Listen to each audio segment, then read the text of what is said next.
all present here. I, Assistant Professor Sabir Mujawar of MMBGIMS, welcome you all on the fourth day of our 7 days online workshop on research methodology of 4 credits. I'm happy to invite you all for today's session. I'm honored to introduce our esteemed speaker today, Dr. Harmeet Kaur Bhasin. Ma'am is the Associate Professor and Head of Commerce Department at St. Andrews College, bringing with her an impressive 27 years of teaching experience in degree college and 8 years of teaching experience at MCOM level. She holds a PhD in retail marketing from SNDT University with a specialization in visual merchandising. Ma'am has made significant contributions to academic literature, authoring textbooks on marketing research for TYBCom students, as well as publishing reference books on visual merchandising, management, and marketing. Her research work includes over 25 research papers covering topics such as retail marketing, AI, that is artificial intelligence, Six Sigma in education, management, and appeals in advertising. Ma'am is a sought after resource person for the BOS, that is Board of Studies, for the marketing research course at TYBCom, University of Mumbai, and has been invited to numerous institutions to conduct workshops on research methodology, consumer behavior, and experimental research. Notably, she has led 7 faculty exchange programs at Madras Christian College, focusing on consumer behavior and creativity in advertising. In addition to her academic and research achievements, ma'am is actively involved in institutional development as the NEP coordinator, that is New Education Policy Coordinator. Her dedication and expertise make her an invaluable asset to the academic community. We are happy to have you, ma'am, with us. I would request our beloved director to welcome ma'am. Harmeet, you are welcome. It gives me immense pleasure to welcome you. Yeah, one of my best loved student. God bless you. Please start your session. Thank you, ma'am. I'm very, very overwhelmed to be here. First of all, thank you for giving me this opportunity to talk to such a nice, gathering where we have scholars, researchers, and guides, and as well as my guide. So I'm here because of you, ma'am. That's the first thing. Secondly, I am here to share a little bit of experience of how I went through when I was doing my PhD and what difficulties I went through while making questionnaire. And plus, then over the years when I've been doing my research, how I have encountered how to make a good questionnaire. So questionnaire and sampling always been my very close, areas and elements when we are talking about research methodology, because I feel these things are so very important to make your research quality research. So how do you make your research quality research? How do you understand your research? It's all about what you want to ask and what answer you want to get. So if you know what answer you want to get, you will know what you want to ask. That's very important here. So, okay, I would like to keep this session very interactive. We will try to make it little more in a workshop style. If anyone from this group wants to make a questionnaire, we can build upon that questionnaire as well. So slowly and steadily, as I finish trying to make you understand the different aspects of questionnaire, how a good questionnaire should be, and what are the different varieties of questionnaire and types of questions. Also, I feel a questionnaire cannot be taught without making you understand the data. Okay, so the types of data is very important to understand. Then only you can understand what type of question you want to. So we will try to bring in a mix of both of this. Okay, I hope all are with you. So I want some sign that people are listening to me, and then a thumbs up in between, so that it encourages me as well that okay, whatever we are doing is quite okay and you're understanding it. So let us start. I'll share my PPT. Yes, ma'am. By that time, participants, you can respond using the reaction button which you have on your devices. You can give a thumbs up or to make the session more interactive. Okay. Is my PPT visible? No, ma'am. Please try to Uh, share it again okay, one on the second. Teams. One second, one second. You want me to share it again? Yes, ma'am.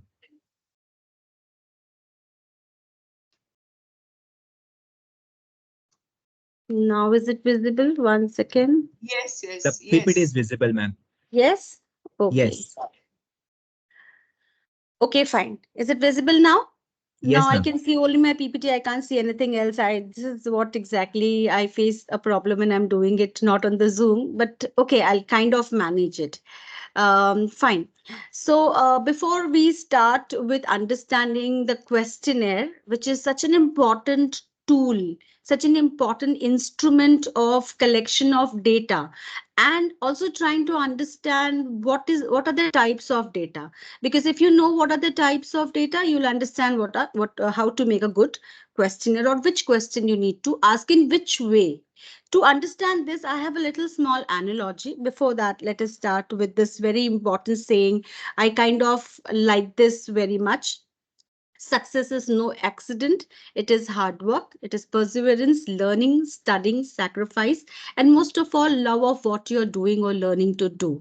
I feel if you have made up your mind to do research, hard work is an important ingredient to it, and never to give up is another important element to it. And in fact, if you are striving very hard, this hard work will definitely take you somewhere to success in whichever way maybe you have planned it or you have not planned it. But hard work and success are two important elements of you doing research. So if you are a researcher, you need to do hard work, you need to never give up, and you will always find out a way whenever you feel. I know most of you who are doing PhD and who are pursuing their PhD will at one point of time will feel, oh, what is it, what have I done, is I feel everything is just a start, or after doing 1 year or 2 years I still feel I have not moved forward. And at that point of time you really require this important saying which says never to give up. You will definitely land up somewhere very beautifully if your success and hard work is really very honest. So this is always I start with. So question, when we are talking about questionnaire, a good question informs, great question transforms. So we are here to understand the great questions.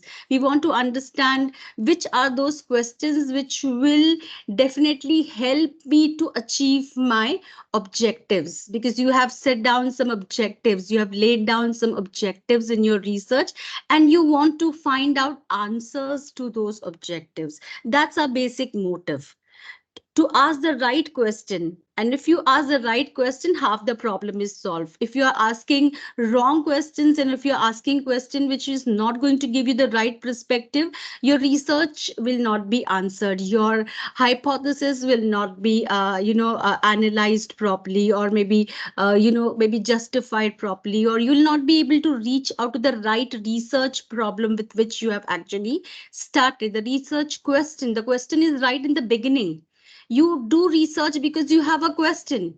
We do research because there is a question in our mind, and because to answer those questions we have to answer multiple other set of questions, or we have to ask multiple other set of questions then. So without question there is no learning, we all know this. So questioning is a very good kind of an exercise. Asking the right question is important, and answering them is also very as the way you want them to answer. Now, just take an analogy. We'll just try to understand this with an analogy. Suppose there is a room, and there is a window in a room. I have just shown a picture here. Give me a second. Okay, there is a window is in this room, and this window is showing you what is outside this house, outside this room. So the size of the window matters, the placement of the window matters. The direction of the window matters. Suppose your house has 4 walls, of course there are multiple rooms. Wherever the window is, wherever you are planning the window, what you will see will depend upon where you want to put up this window. So this just take this window as a question. Okay, you have asked a question and the answer is what you can see outside. So if you have a smaller window, this is what you're going to see outside. Now, suppose if you are keeping multiple windows, but again, there are different smaller aspects to it, and they're a little higher. You will see a different view there. So these questions or these windows are your perspective, what you want to know from outside. Outside is already existing. You are trying to explore it. So these windows are your question set, your questionnaire set. If you want to throw open your window in a different way, if you want to have suppose there are multiple views outside and one of the view is a mountain view. If you open up a window there, you will see a mountain view. If you open up a window maybe where scenic beauty is there, you will kind of greenery, you will see that. So it depends upon how you are justifying this, you can say, lens. So here we have, if you open up a little wider towards the sea, you will see this outside. So it's ultimately, if you want to have multiple views, then you have to decide how do you plan to have a lens outside. If you want to keep it more open. So the minute you keep changing your perspective to your questionnaire, the data which is coming to you will be according to that. If you have a smaller viewpoint, you will have less data. If you have a bigger viewpoint, you will have more data. I hope you understand this analogy which I'm trying to make you understand. For an example, if you ask a question to your respondent that do you like our institution? Okay, so the answer, and if you're expecting them to answer in yes and no, and so if they're answering yes and no, this is all what we're getting to know from them. We are not able to understand the colors to it, the shades to it, the intensity to it, or maybe the distance or the direction to it. To what extent do you like our institution? Why do you like our institution? Which are the elements or which are the variables which makes you like this institution? Or which are the variables you think should be corrected in the institution? And to what extent you hate those variables? What extent you like these variables? These are the stretching of our windows. The minute you keep reflexing, the minute you keep stretching the windows, you will get more and more information towards it. I hope you are understanding this analogy. So here we'll try to understand this now in a very, very practical way, in a very theoretical way, sorry. So what is a questionnaire? A questionnaire is a tool consisting of a series of questions asked to individuals to obtain statistically useful information about a given topic. Now, you all know what is a questionnaire. I'm not here to deal with a very basic thing, but I'll try to make you understand certain important areas which you should be taking care of when we are actually making a questionnaire. So this is a very, very powerful tool. Your complete research depends upon how intelligently have you made your questionnaire. Your complete research depends upon how thoughtfully have you made your questionnaire. And this questionnaire making is not a one-time job. You will make questionnaire and you will keep on working on it till you are not confirmed that yes, this is the right thing, which this is the right set of questions which I want to ask from my respondent. Okay, now for an example, I'll just share even my PhD thing with you all. And over the years, as I told you, I've made 25 research papers. For each research paper, you require 1 or 2 questionnaires. So I've been making questionnaire over the years, and slowly and steadily, one thing what I've realized is today making a questionnaire, you have so many you can say there is so much of help. For example, Google Form is such an amazing tool in your hand. You can make questionnaire quickly. I want to do a research tomorrow, I want to start it, and today I can just make a Google Form where I can push in pictures, I can put in videos. If I want to show some videos, because I've been doing a lot of advertising research, I put in a lot of advertisements in my questionnaire. So I can put up a video of my questionnaire, I can put up a picture, I can, I can include multiple types of questionnaire. The options given are amazing, and you can just construct it overnight.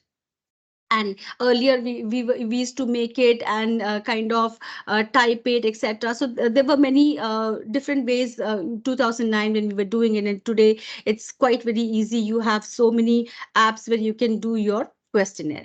So it's a very powerful tool. As I was telling you, that I had my respondent, I wanted to take my responses from visual merchandisers, which visual merchandisers are, are very special. Give me a second. 1 minute. Yeah, visual merchandisers are, very important people in any retail setup. And as a retailer, not they don't employ many visual merchandisers. They have one important visual merchandiser and do have one assistant or one some assistant under them. So one company has one visual merchandiser. So it was very difficult to find out visual merchandisers. So I had to literally take appointments, etc., and meet them. So I will share that story, that how I met 100, how I kind of took appointments from 100 visual merchandisers, and 50 gave me 55 gave me their appointments. And then but the very first question, before even I started doing this, I thought of, even before I started making my questionnaire, I thought of meeting some few visual merchandisers to know exactly what are the important areas I need to work on with. So I randomly made a questionnaire, a standard kind of a questionnaire. You can't go unprepared to any person like that. So I randomly made some 10 to 15 questions, and I met the very first visual merchandiser of my color of Benton, something like that it was. And I met him, and that person then explained me, I think so this question is just irrelevant. I don't think so there is any relevancy to this question, or this question should be like this. So after meeting that person, I kind of found out, oh, these are the questions which are important, these are the aspects which are important, these are the technicalities which are important. And then after that, did a little more literature review over those areas, and then found out some more questions. So whenever you kind of throw open an area, there can be certain areas which you may not know as a researcher, and the respondent who is a qualified one, because you're doing a purposive judgmental sampling, so you get people who know those areas better. They will tell you those areas properly, and so you will get come to the right questions which you want. For an example, as I told you, I asked a question which was, how much percentage of profit do the company divert towards visual merchandising expenditure? This was my question. And the options given, because you always generally give options so that you want to make the questionnaire very comfortable for the respondents, so they are happy to kind of answer your question. So the options given were 1%, 2%, 5%, 10%, 12%, 20%. So I went till the extent of 20% of the profit towards a visual merchandising expenditure. And when I met Govind Shikhande, and when I met Gopal Asthana from Shopper Stop, and they were the first one when I was also asking these type of questions to them, they told me, no, Harmeet, this is just not right. No company would even share more than 1% of profit towards visual merchandising. And then my kind of scaling, which my options, the multiple options which I had given, which said 20%, absolutely I had fallen flat, because when he says not even 1%, so I had to then change my complete options from 0.1% to 1.5%, so that to know the stretch to what extent the company is actually putting in which percentage of profit towards visual merchandising. So this is how you get to know certain areas. Your question may be wrong, but your options may not be exclusive, may not be complete. So you have to understand this. So one set of questionnaire for my dealers, one set of questionnaires for my retailers, and one set of questionnaire for my visual merchandisers, and then one set of questionnaire for my customers. So there were four set of questionnaires which I was working on, and each time a lot of pilot study was done. And once you were very sure that yes, now this is it, what I want, the complete response, this will take a lot of time. You will each time you will do one questionnaire, you will go and meet some 10 people, and then you'll realize no, your questionnaire is not right. That's all right. You can reconstruct your questionnaire, and then you again meet those people, or again meet a new set of people to complete your sample size. So okay, so let us again go to the theoretical part of it. A questionnaire is a research tool consisting of series of questions asked to individuals to obtain statistically useful information about a given topic. When I say statistically useful information, again, the very important question is, suppose if I ask this question in this format, which statistical test will I apply? Which statistical test does I can apply on this question? This is again a very important thing, because you ask a question in a particular format, and these days we all try to use different statistical packages like SPSS, etc. And then you don't know, okay, which one do I, regression or chi-square, what do I apply here? Or if I'm doing in a ranking method, if I'm doing in a rating scale, if I'm doing a Likert scale, then what do I apply? If I'm having just an ordinal data, what do I do? Whether I go for a mode, or whether I do a frequency, or whether I do a percentage method. So that becomes a little difficult for us to understand. So here we need to have a complete knowledge about the structure of our question, in which way the answers, in which way the data is coming, and then what statistical test will I apply there. So the goal is to collect relevant data from respondent, which can then be used for a variety of purpose. A questionnaire is a very powerful evaluation tool, and it should not be taken very lightly, because your complete research quality depends upon your questionnaire. Your complete research direction, you can say, I'll definitely say direction.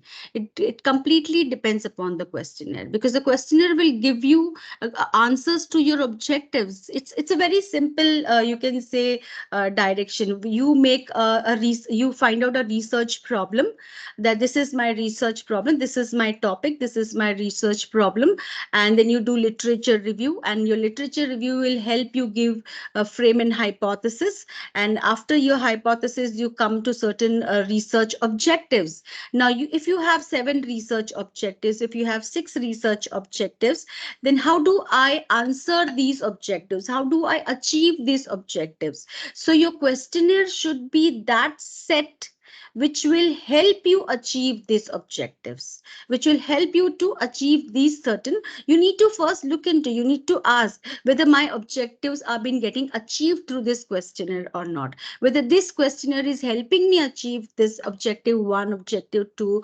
objective 3. There may be maybe at times when you read your questionnaire and you read your objectives, you will find that, oh, one of the objective is not getting achieved anywhere. It is not getting achieved in literature review, it is not getting achieved with questionnaire. So you add in some more question which will help you to achieve that particular objective. So one needs to know whether these questionnaire is helping to achieve the research objectives. I hope the crowd, the people are with me. Can I have some sound back here? Yes. Yes, Yes, ma'am. ma'am. Yes, ma'am. Okay. And we are getting lots of thumbs up. Thank you. This is exactly the problem when I'm not doing it on Zoom. I really don't know. I can only see my screen here. So I again forgot your name. What's your name? It's Sabir Mujawar, ma'am. Sabir. Sabir, you're Sabir. going to help me to, if there is any question coming up, and you can just tell me. Is there any way where I can see my, PPT, as well as I can see the responses? Ma'am, are you connected to the Teams app or you are connected to the Teams web? No, I have just, ma'am, whatever link ma'am has sent me, Okay. I'm just joined through that. So, I ma'am, what don't we'll think do? so. Ma'am, what we'll do is we'll take the question answer round at the end in the last half an hour. Yeah, okay, okay, Yeah. okay. So you can collect all those questions and you can Yes, keep, and ma'am. then, okay, fine. Yes, ma'am. Okay, so what kind of information are we looking for, and which kind of question will help to get that information? This is such an important area for us to understand.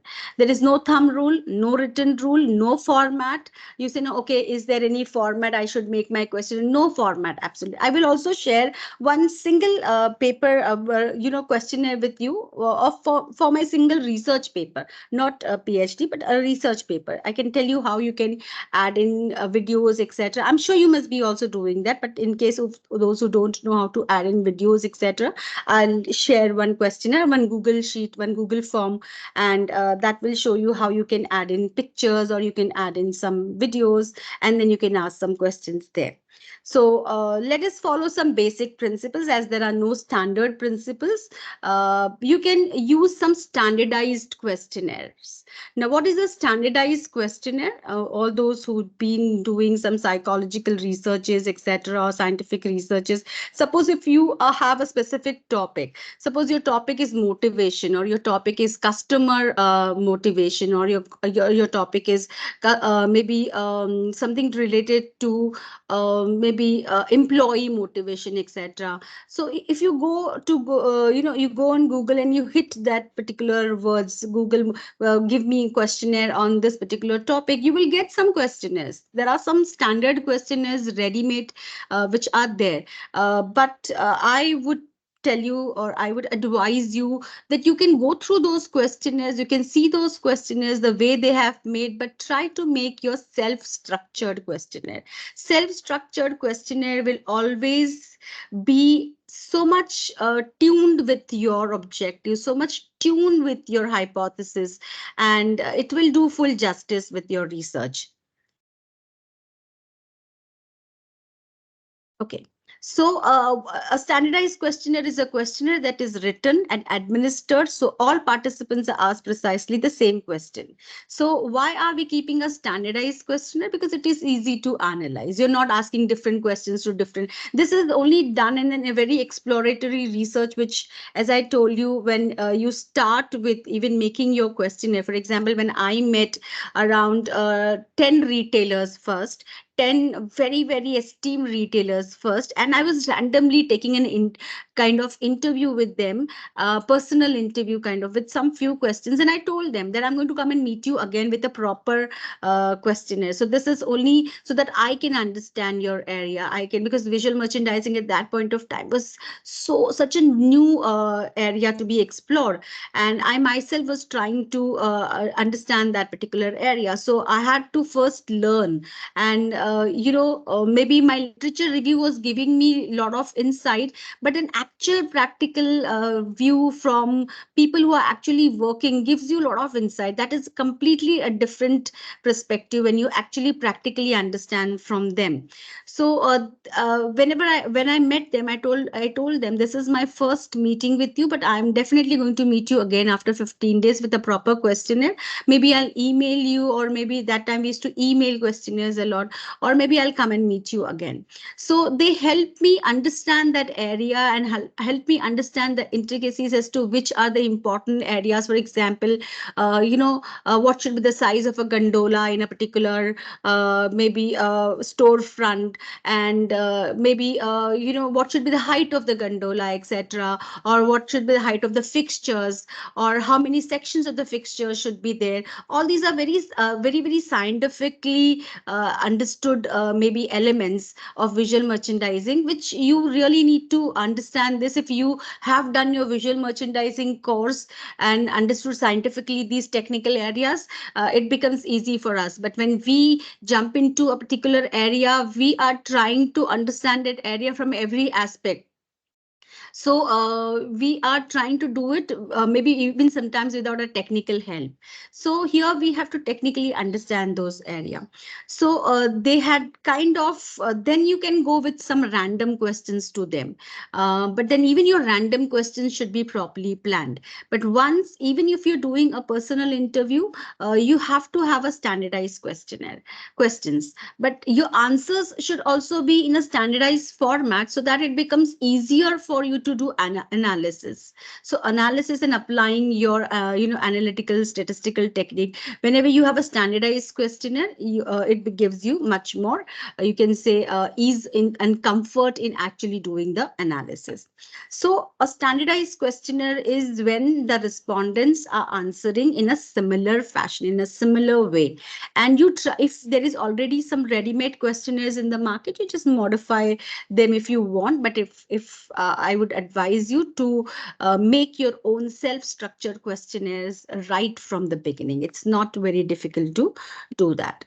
um, you have to we all have to do pilot study. I've been talking to you about pilot study, and your sample size should be at least minimum 30 to 40 respondent in your pilot study minimum. Okay, and kind of you use your question. It's sometimes people say that whether I can change my questionnaire after my pilot study. Definitely you are doing pilot study so that you know the problems of your question and instrument.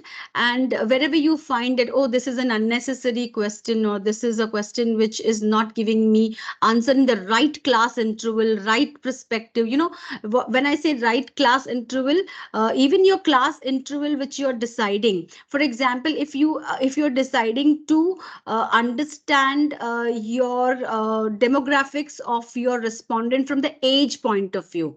Okay, so at what age do I start? Suppose if I'm doing something related to online shopping. So if I'm doing something related to online shopping, do I start from the age group of 14, 15, or do I start with the age group of 20? So I want to know exactly from what age to people this impacts the youngsters. So this is again a very important thing to understand. So if I start from the age of 14 or 15, then from 15 to 25, it can be one class interval. 25 to 35 can be one class interval. Sorry, 26 to 35 can be one class interval, or 36 to 45 can be. Do I want this age groups, or do I want an age group which having maybe if I say that today's generation changes their mindset every 5 years, that means anyone who's maybe 14 years today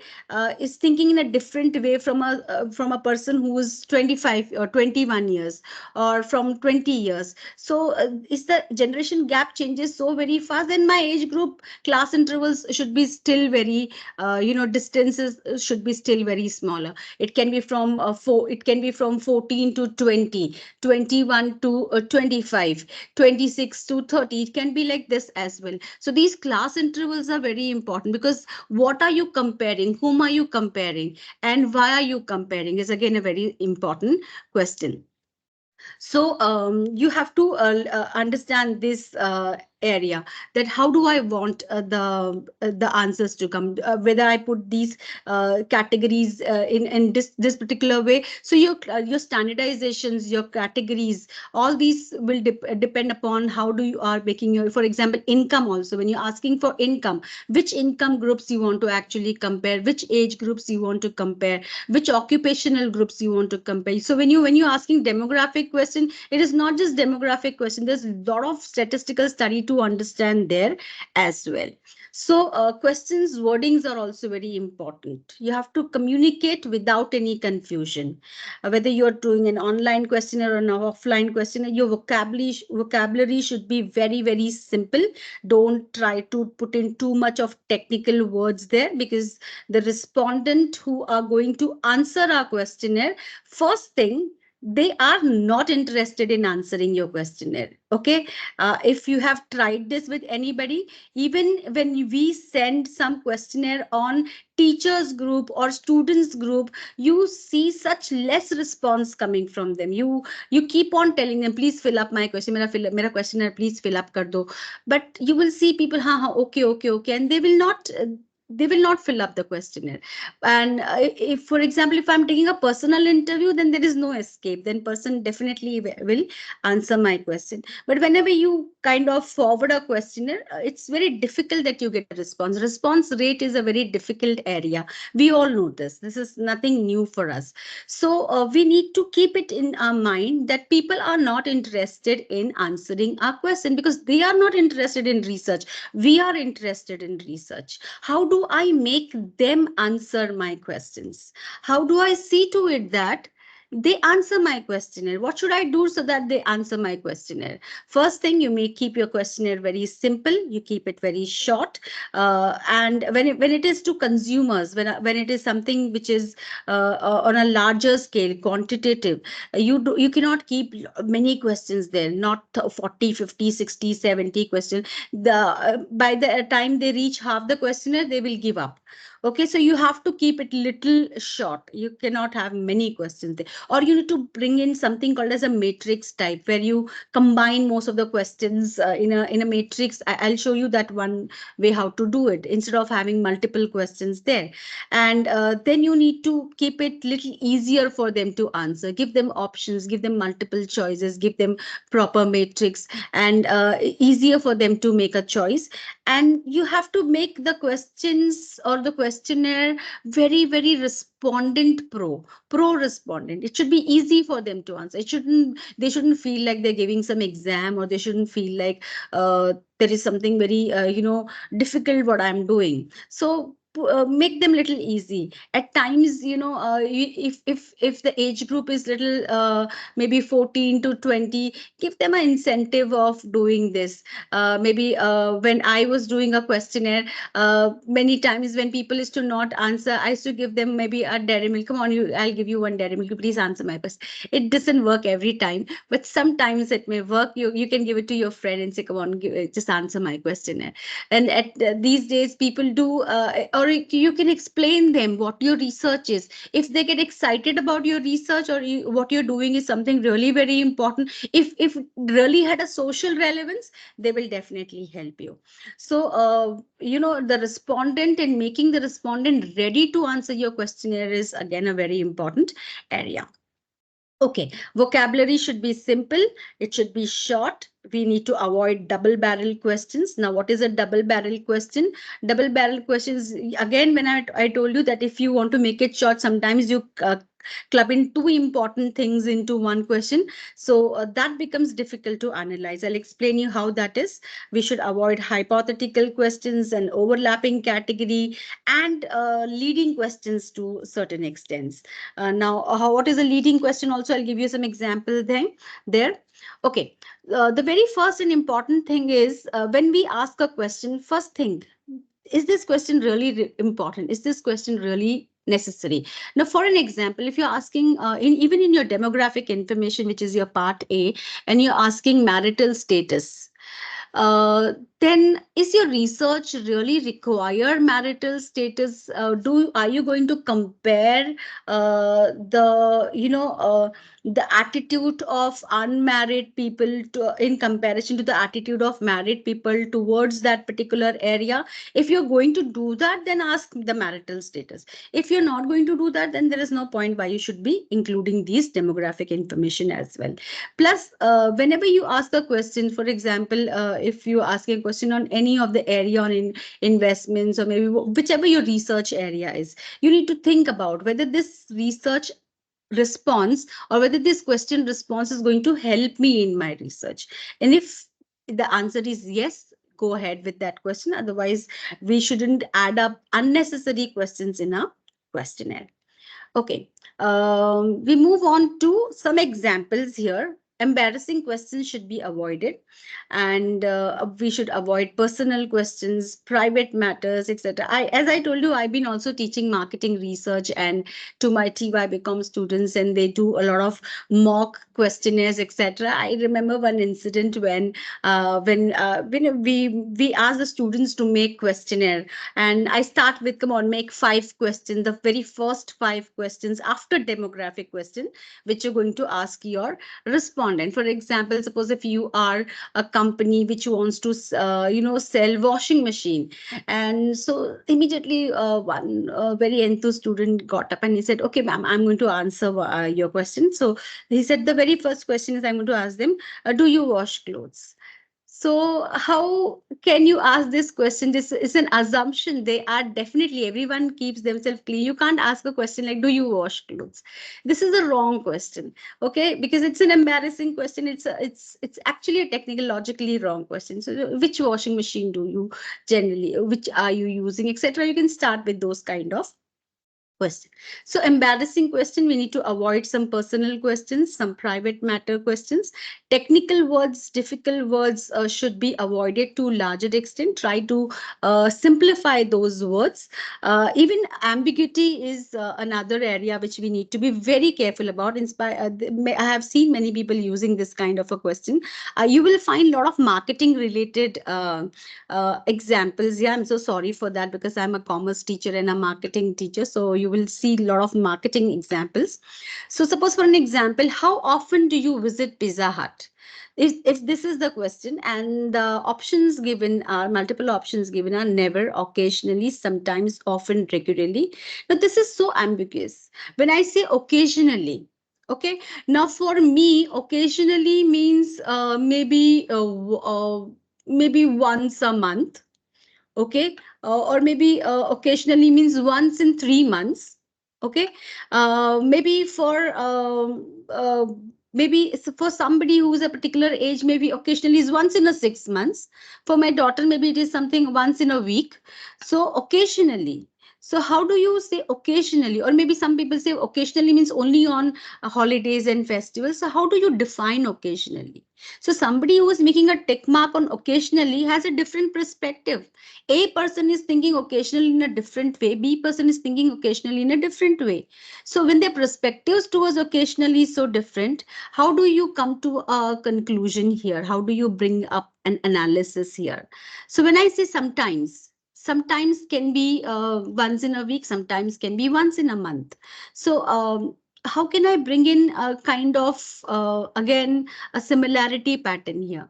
So these kind of, you can say, options, when you give never, occasionally, sometimes, often, regularly, these are very ambiguous. Okay, we need to avoid these ambiguity. We need to give some specific. We have to be very specific if we have to come to a proper analysis. So we need to avoid ambiguity in our questions. Hypothetical questions should be avoided, something which is a speculation, something which is fantasy, etc. For an example, would you do if you are given, what would you do if you're given 24 hours to live? Now, this is a very ambiguous question, and this is a fantasy. We are not landing up anywhere for doing anything. Somebody can do anything, and that makes no sense here. So if you are a robot, what would you want to do? Or if you offered 3 wishes, what would they be? So try to kind of avoid these kind of hypothetical questions, which are which may not bring up to any kind of analysis. Avoid leading questions. In fact, when I say avoid leading questions, sometimes some people, without even noticing it, or maybe without proper understanding, sometimes they put in some leading question. For an example, if you ask your friend, hey, you tell me, why do you like me? So what are you doing? You're telling your friend that you like, that your friend is liking you. You already told your friend that you are liking me. Or maybe if you ask a question to maybe if it is an institution, please put down some 3 reasons why do you like your institution. So what are you doing? You're already making people like your institution. So here somewhere you are leading them to a particular direction. You're giving them a direction. You already have given a direction there. So that becomes a little bias in your questionnaire. questionnaire. A leading question is one in which the respondent is given a clue as to what the answer should be. And that forces the respondent for a particular type of answer. Sometimes, even when I see TAQ, teachers, assessment, when we are giving this to our students, and if there is a question, please put down 5 positive points about the teacher, and please put down 5 negative points about the teacher. So what are you trying to tell them? That the teacher has some 5 positive points and teacher may have some 5 negative points. Even if there are no 5 positive, the students start thinking of 5 positive points. And even if the teacher doesn't have 5 negative, the students start to think, oh, there may be something negative. No, there's written 5 negative, so I will write some 5 negative points. Even if it doesn't have, he'll just think and make up and write some 5 negative. Maybe the student did not wanted to write negative, but because you added in the questionnaire, write 5 negative point of the teacher and write 5 positive point of the teacher. The student is thinking from that point of view. Okay, you have given a direction to the student to think from that point of view. So even when you're doing this TAQ, I'm just giving an example to the institution. So here you are making the student think in a particular direction, or you can just write the attributes you think about your teacher. This becomes an open-ended question. Why this requires an open-ended question? Because if you don't keep this open-ended, you're giving direction. When you give direction, the students start thinking from that direction point of view. So for example, the example which I'm giving here, do you think that working mothers should buy ready to eat food when that might contain some chemical preservatives? What are you trying to tell here? That working mothers are generally buying ready to eat food. Okay, or you are already have given a direction that the working mother are using this kind of a product. Okay, so leading, sometimes this is one more example of a leading question. Which are the gadgets that you cannot live without? You already told them that you cannot live without these gadgets. Okay, and then cell phones, laptop. And this is also an example of a multiple choice question. This is just an example I gave you. Sometimes you're giving direction to your questions. You're trying to tell them something about your question. Even in your multiple choice, even in your reflexive scale, sometimes when you start from you tell them, okay, just rate this particular product, and you give an option, excellent, good, poor, and excellent, good, and poor. If you give them 3 options like this, that means you want to rate that particular product as excellent or good or as poor. There can be some more negative traits beyond that. There can be some more positive traits beyond excellent. So some maybe I feel it is very poor. I feel it is worse. So I have to put that option as well so that I can balance excellent and good. So I have to put poor, very poor, or worse. So you have to bring in that direction. You have to give multiple directions so that the respondent has a right choice there, so that the respondent can think in multiple shades. So that also I can explain you later on. Give me some time. Okay. Biased question. A biased question includes words or phrases that are emotionally colored and that suggest a feeling of approval or disapproval. Please give rating to a high quality product. If you can see this question, please give rating. You're asking them to rate your product, and you're also stating that our product is a high quality product. So already given them some perspective in their mind कि product हमारा high quality है. अभी now you start rating it. So then you start thinking, oh, the product is already high quality, so the rates, then you start giving a better rate too. It's a biased question. You have already made them given a particular direction. Okay. Avoid loaded questions. Questions that address sensitive issues are termed as loaded questions. And the responses to these questions might not always be honest, as a person might not wish to admit for answering even when assured about his anonymity. Even if you say that we are not going to disclose your name or anything like this, but the person doesn't want to answer this loaded question. Sometimes they don't want to answer loaded question. Okay, sometimes this happens with companies. When you want to ask them about what they're doing for the employees, how much they're spending for the employees, welfare or expenditure, or some very sensitive issues to us. They don't want to disclose certain areas. So sometimes they don't want to disclose certain areas. Then you have to change the way the questions is asked. For example, if you ask a company's a management, and how much money do you keep aside for the company welfare, instead of that, if you ask a question of how much money do you think companies should keep aside for the welfare of the of the employee, you're not asking how much you are doing it. We are asking how much do you think generally the company should keep aside. Then they will come up with their perspective, because it is not a direct attack on them. When if it is not a direct attack on them, they are very little comfortable to answer their question. I'll give you some few examples here as well. uh, have you ever cheated on your spouse? If you ask a question on this, if you're doing some kind of a study related to that, or will you take dowry when you get married? So when it is a direct attack on that person is now a little, it's difficult for them to answer. But instead, you need to frame this question in an indirect way. Do you think most people usually cheat on their spouse? Or do you think most Indian men would take dowry when they get married? So then they will come up with their perspective. Then they may share their perspective. Then they're a little comfortable sharing their perspective, because it's not a direct attack on them. Then even this, for example, all those who are dealing with parenting, etc., we don't ask the question which directly attack the parent. You have to ask a question in a very indirect way, so the parent don't feel attacked.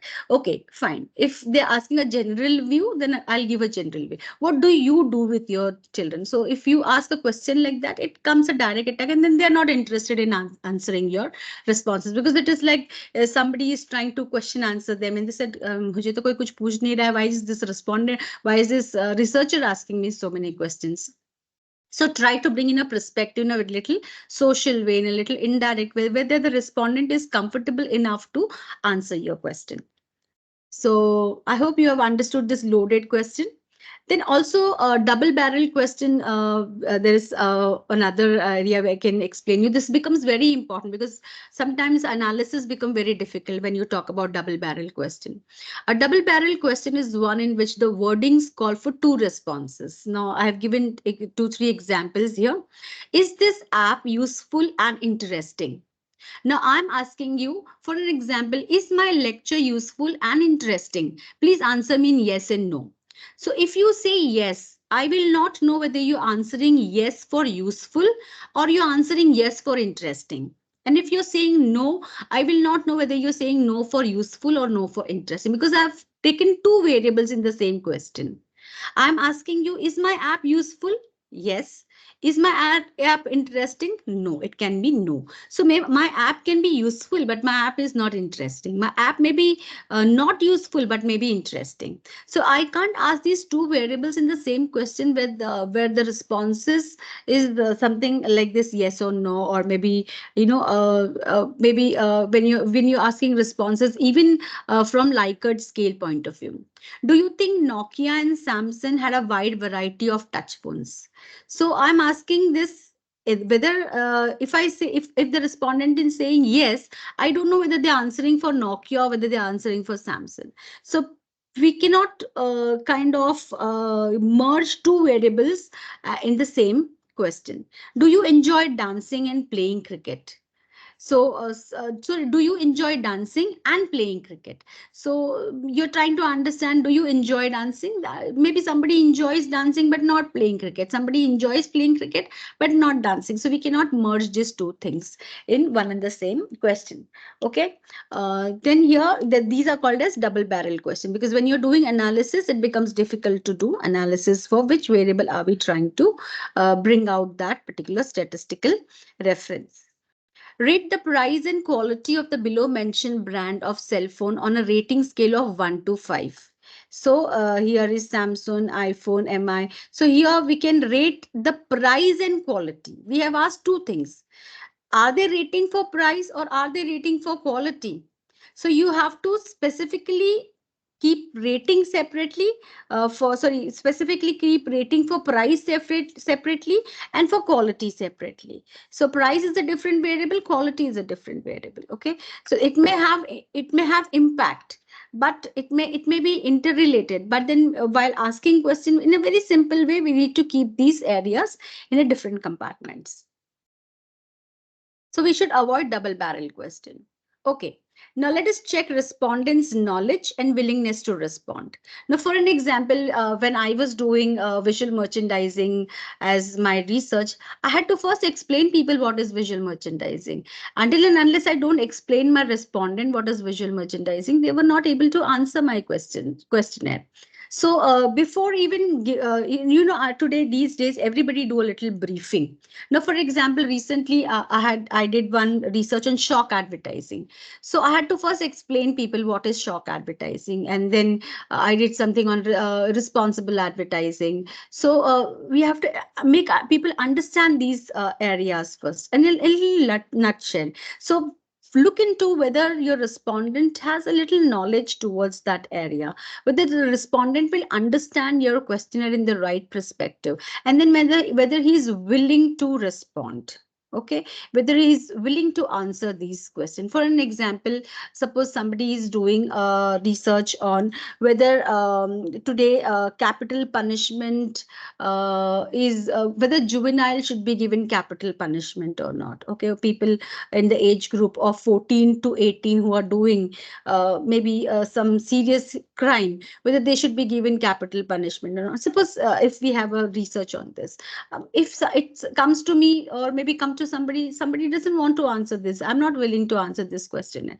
Okay, so whether your respondent is willing to answer this questionnaire or not. So if it is a little bit on a very serious note, on a serious topic or something which is very technical, they say, I don't understand this area. Suppose somebody who comes to you with an investment kind of a question. These days you will see so many types of questionnaire being floating, and investment questionnaires in shares and securities. Someone say, I'm not interested in shares and securities, so I don't want to answer this questionnaire.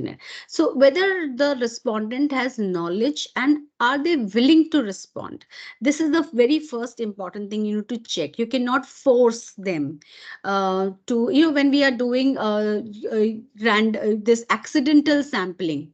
I'm sure you're going to do sampling next, and you will learn different types of sampling. When you're doing accidental sampling and you're doing it with customers, and for example, you station yourself in any mall, and whoever you are meeting, whichever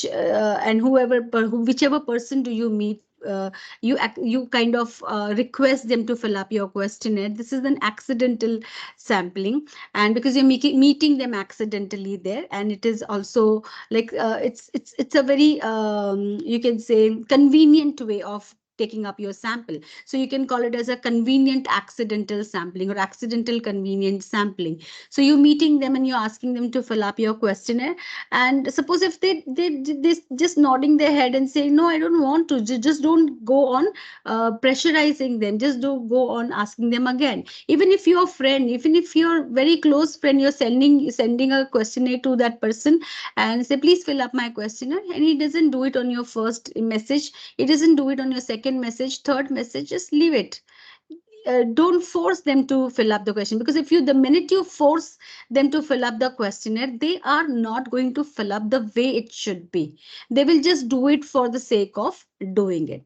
So willingness is very important. So willingness to respond is very important. Knowledge is very important. At times you need to check that knowledge. If you feel that with your little making them understand that particular area, they will understand this. So you need to give them a little briefing of your research. Give them a little briefing why you're doing this research, what your research is all about, how this research is going to help, and what is the social relevance. Always add the social relevance to your research, and that will make some sense to your research. And always the research should have social relevance and a very strong social relevance.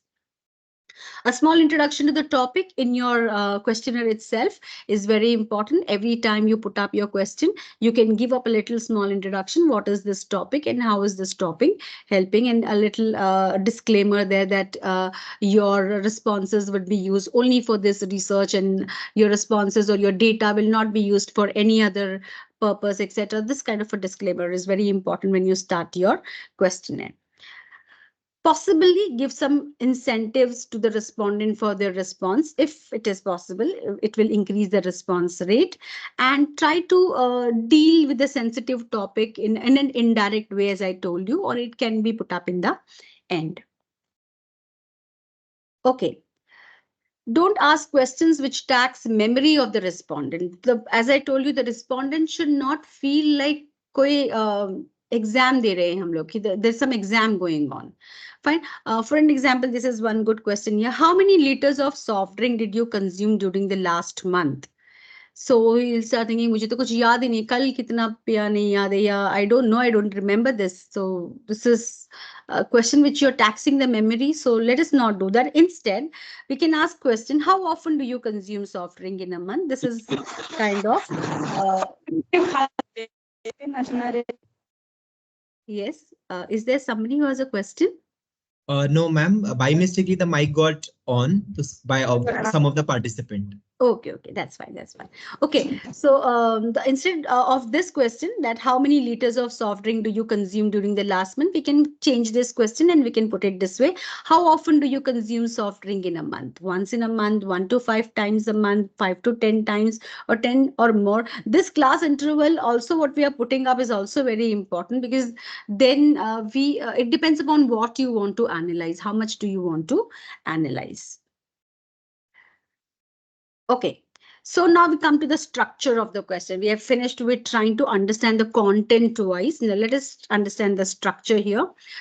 So we start with the opening questions, interesting questions, simple questions, little part A, which you always call it as a demographic question, where we are asking demographic profile.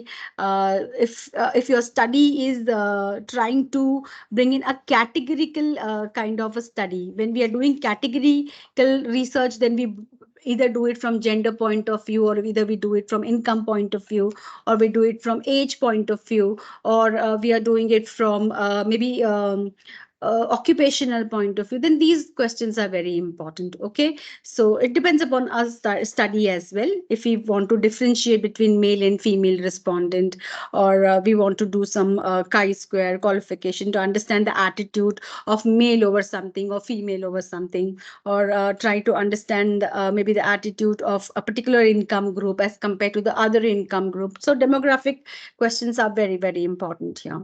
Then comes to the conceptual question, which is about your concept. We start with making people understand the concept and take them slowly and steadily into the major area of research. And if possible, put in some pictures, put in some videos, maps, if possible, as your questionnaire demands. And we have to be very careful about the inclusivity and class intervals. Inclusivity is include everything which is required, and class interval, as I told you, is so very important. For example, age. When I say age, do I want to compare a particular age with the other age, or do I want to keep just two sections from 14 to 30, and from 31 to 60, and from 61 and above, if I want to keep this kind of a class interval? For example, if I'm doing some research on investments in mutual funds, so definitely my class interval may start from 20. I'm to say people from 20 would be more interested in investing after 20. No, I don't think so. Anybody below 20 is interested in investing in mutual funds. So people who are about 20 will be interested. So from about 20, to what extent will I keep my class interval? How do I have more categories into it? So I have to decide these areas. Order of question is important. Demographic question you start with opening simple, interesting, conceptual, basic, behavioral question, and difficult questions in the end. I'll not go into the intricacies of steps in making a questionnaire, etc., etc. We will try to understand the structure now. Structure is so very important. Most of us have a question on structure. How should be the structure of my questionnaire? So generally, when I say structured questionnaire, when I say structured, that means this structure is definite. It is concrete. We have planned our questionnaire. In a simple way, this is a simple understanding that structured questionnaire is a planned questionnaire. questionnaire. An unstructured questionnaire is an unplanned questionnaire. It depends upon, for example, if I have an interview with some, I'm doing a purposive judgmental sampling, and I went and met a CEO, and the CEO gave me 1 hour timing. But when I reached there, and he's telling me, okay, you finish it in 10 minutes. I have only 10 minutes to give you. So now you have to pick up some important question from your questionnaire and ask that person, because now he's giving you only 10 minutes. So within that 10 minutes, you ask him whatever you could ask him. And that is a questionnaire which is unplanned now. It's unstructured, because you're randomly asking some question and he's randomly answering you. And sometimes maybe in one question he's answering you and he's going on answering you. He wants to, it's an open-ended. So most of the time in a personal interview, open-ended questions work. You cannot think of a close-ended questions there. So the structure doesn't matter here, because the importance of time of that person matters here. So sometimes you require unstructured questionnaire. Pictorial questions are generally been used in rural areas, and I'll not go into details of a pictorial questionnaire where people don't know how to read. You give them some sign language, some maybe some picture, some pictorial languages, etc. Some maybe some pictures like emojis. How do we have these days? In fact, the youngsters kind of communicate a lot with pictorial gestures, emojis, which you call as, when in fact I don't even understand all the emojis, and kind of my daughters, they know, oh, this emoji is for this emoji is for this. They are so good with understanding those pictorial language, and many a times we don't know those pictorial language. So that pictorial sometimes are being used in rural areas where people don't know to read and write much, and such pictorial questionnaires also do exist. Okay. So I'll move quickly. We have already understood the structure and the unstructured and pictorial. This is just a repetition. Okay. Completely unstructured questionnaire. Such questionnaires were asked openly to get opinion about the aspect. Okay.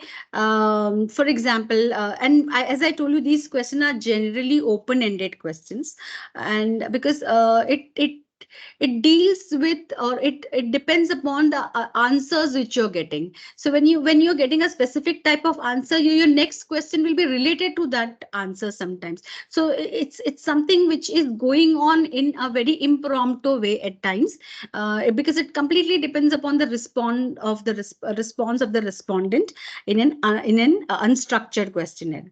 Then we'll move on to. So there is no open scope for unstructured or open-ended questions that respondent answered in their own words. And there is open scope for respondent to answer. It is difficult to apply statistical tools here, and open-ended questions are generally used in exploratory research. And we want to explore a particular area, so we use open-ended questionnaire there.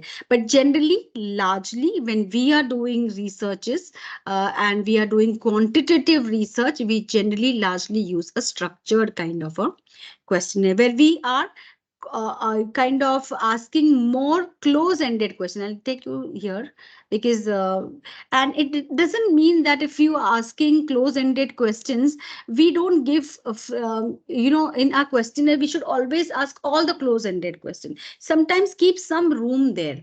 You need to keep 2 to 3 maximum. If your questionnaire is of 50 questions, 50 close-ended questions, at least 6 to 7 open-ended questions you keep. Wherever you feel you want more opinion, you want them to tell you something more about that area, so you keep a open-ended question. It is not very difficult to analyze 6 to 7 close open-ended question, but too many open-ended questions, it's sometimes difficult for you to analyze.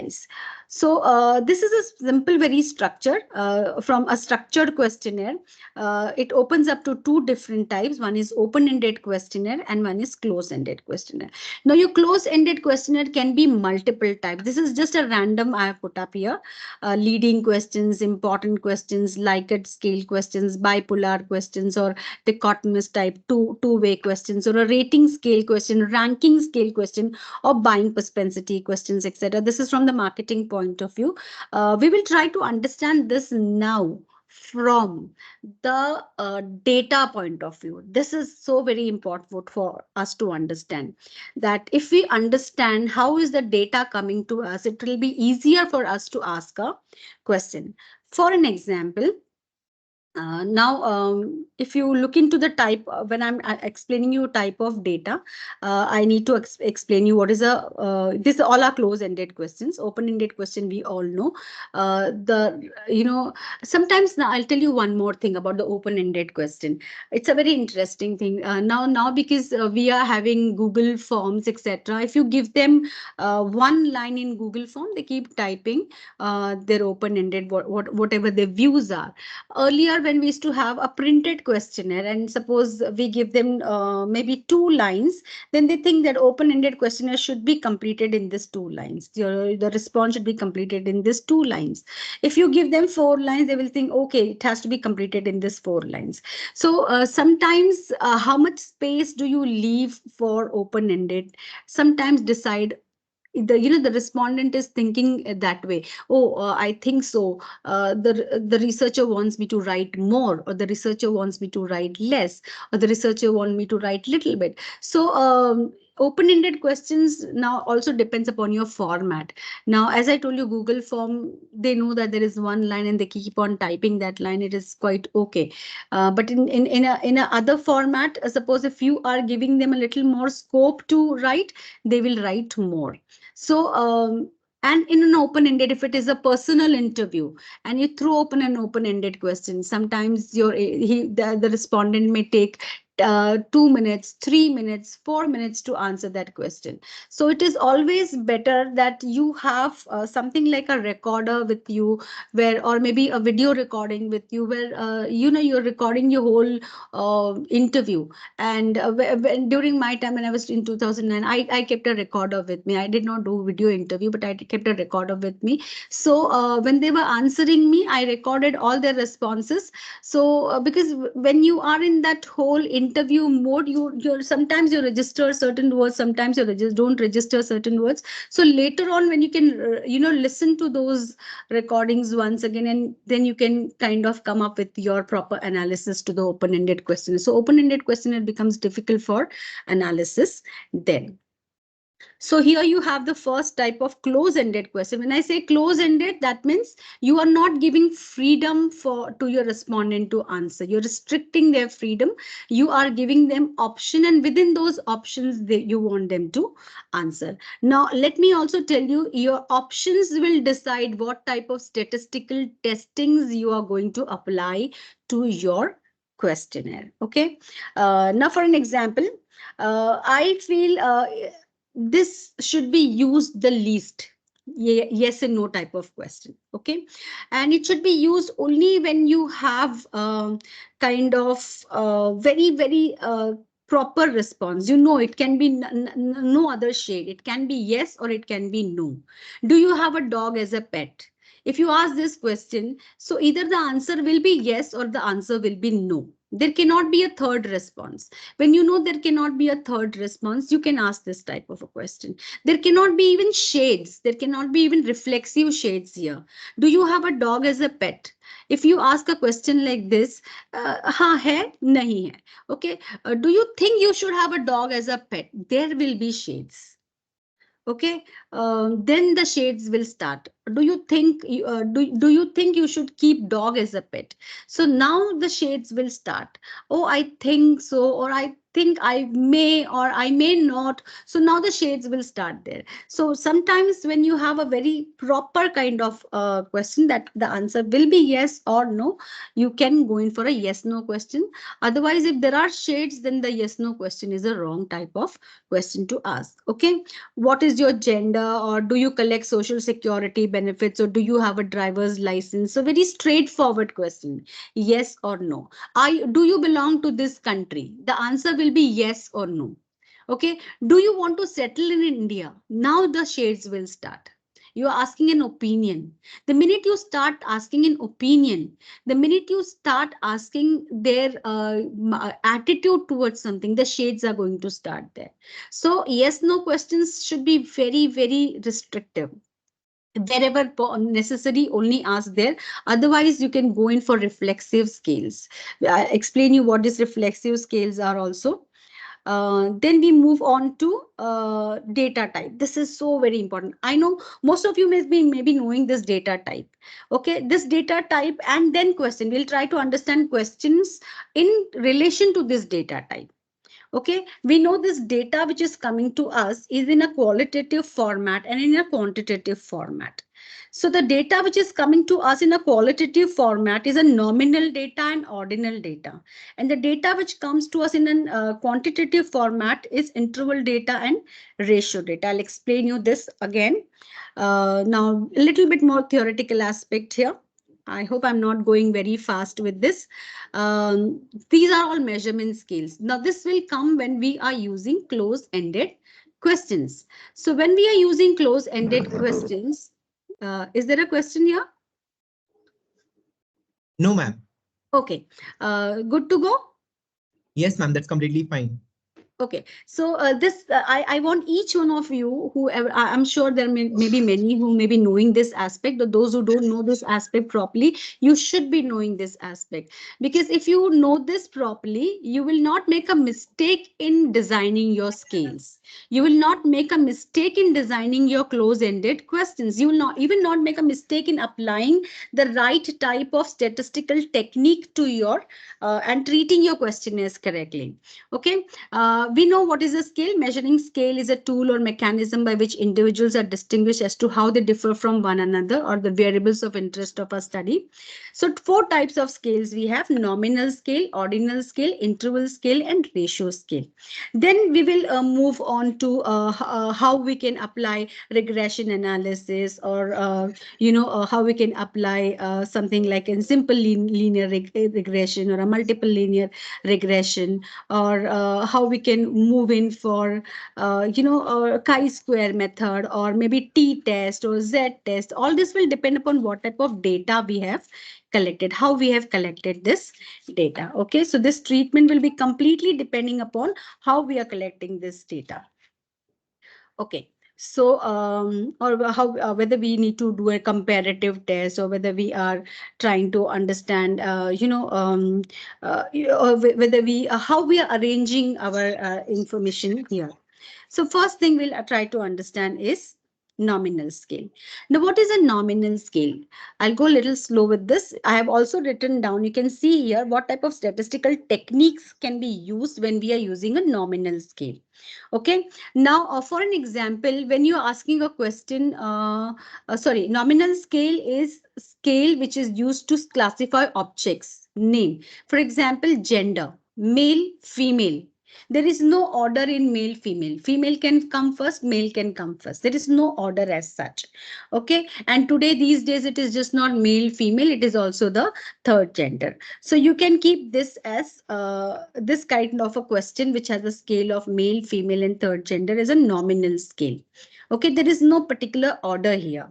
And if we are putting up a scale at the point, for example, we have asked this people, generally in a demographic information, you ask male, female, you ask kind of maybe which country they are from. Okay, so when they are writing from India or from Japan or from China, so we know that they are from this particular country. At the most, what you can do with this particular information, we can use our frequencies with this information, that these many people are from India, these many people are from China, or these many are male, or these many people are female, etc. Or we can use remove a percentage method, or we can use mode. So statistical techniques which can apply for this nominal scales are frequencies, percentage, and mode. And I'm not going into details of your statistical technique. I'm sure that will be taken care by your other lectures. But I want to make you understand that if you ask this type of question, then what scales, what type of statistical techniques will be used there. It's a completely mutually exclusive scale. What do you mean by mutually exclusive scale? That if somebody is opting for male, they will not say अरे नहीं नहीं हम female है नहीं ऐसे नहीं हो सकता है ना. If they are from India, they are from India. If they are male, they are male. If they are female, they are female. It's a mutually exclusive. They can choose only one. They cannot choose multiple here. For an example, if your question asks from which year do you belong to, first year, second year, third year, so the student either may choose first year, the student will choose second year, the student will choose third year. Now suppose if your further questionnaire is that if your first year answer these set of questions, if your second year answer these set of questions, if your third year answer these set of questions. So if the student chooses first year, he will answer a particular set of questions. So exclusive, mutually exclusive. If he is from first year, he cannot be from second year. If he is male, he cannot be female. If he is from India, he cannot be from other country. So it's mutually exclusive, can choose only one, and collectively exhaustive. Okay, so it's like the other things depend upon, suppose if it is female, then everything what he or she is opting for will depend upon what is his first choice. For example, if he says he's a professional, then things will follow according to that. So how do you giving these scales are very important. So the nominal scales is which country you belong to, maybe gender, or which particular maybe are you from department A, from department B, from department C, etc. Or maybe your blood group A or blood group B, blood group C. All these are nominal scales. We come to the second one, which is ordinal scales. These scales allow for labeling or categorization, okay, as in nominal scale. So we use nominal scale only, but in an ordinal manner. In some ordinal scales can also be explained in a different way. I'll explain you that, which has certain particular order. For example, age has a particular order. Okay, from 14 to 20, from 21 to 30, from 31 to 40, there is an order. You have to follow that order. That's an ordinal scale. Income has an order.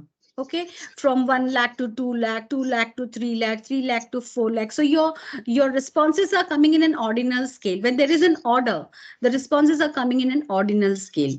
Male, female, there is no order. Country, there is no order. Okay, blood group, there is no order. It's a nominal scale. But ordinal scale, your responses will come in some particular order. Now, if you look into the one example which I have given here, rate this vacation destination in terms of how much would you like to visit from 1 to 5. Now, you gave an order. This is an order made by you. Most preferred is 1 and least preferred is 5. You can also reverse this order. You can say 5 is most preferred and 1 is least preferred. You can reverse this order. Okay, so you are giving these, for example, Kerala, Uttarakhand, Goa, Punjab, Assam, whichever is these places, and you want to say whether these destination, you can put this. Maybe, okay, I like to Goa the most. So 1 becomes Goa, second becomes Kerala, etc. Depends upon the respondent. So you are giving an order here, ordinal scale here. The preferences are ranked from best to worst here or from first to last. And you have given this coding. It's your coding. Okay, 1 to 5 is your coding. You have given that particular coding here. Ordinal scale is used to rank the preferences or usage of various brands, objects, etc. Now, what type of statistical technique will you apply, or statistics will you apply for ordinal scale? Again, frequency, again, median, again, mode. If you can see, even in the first scale, nominal scale, mean cannot be applied. I can hear something.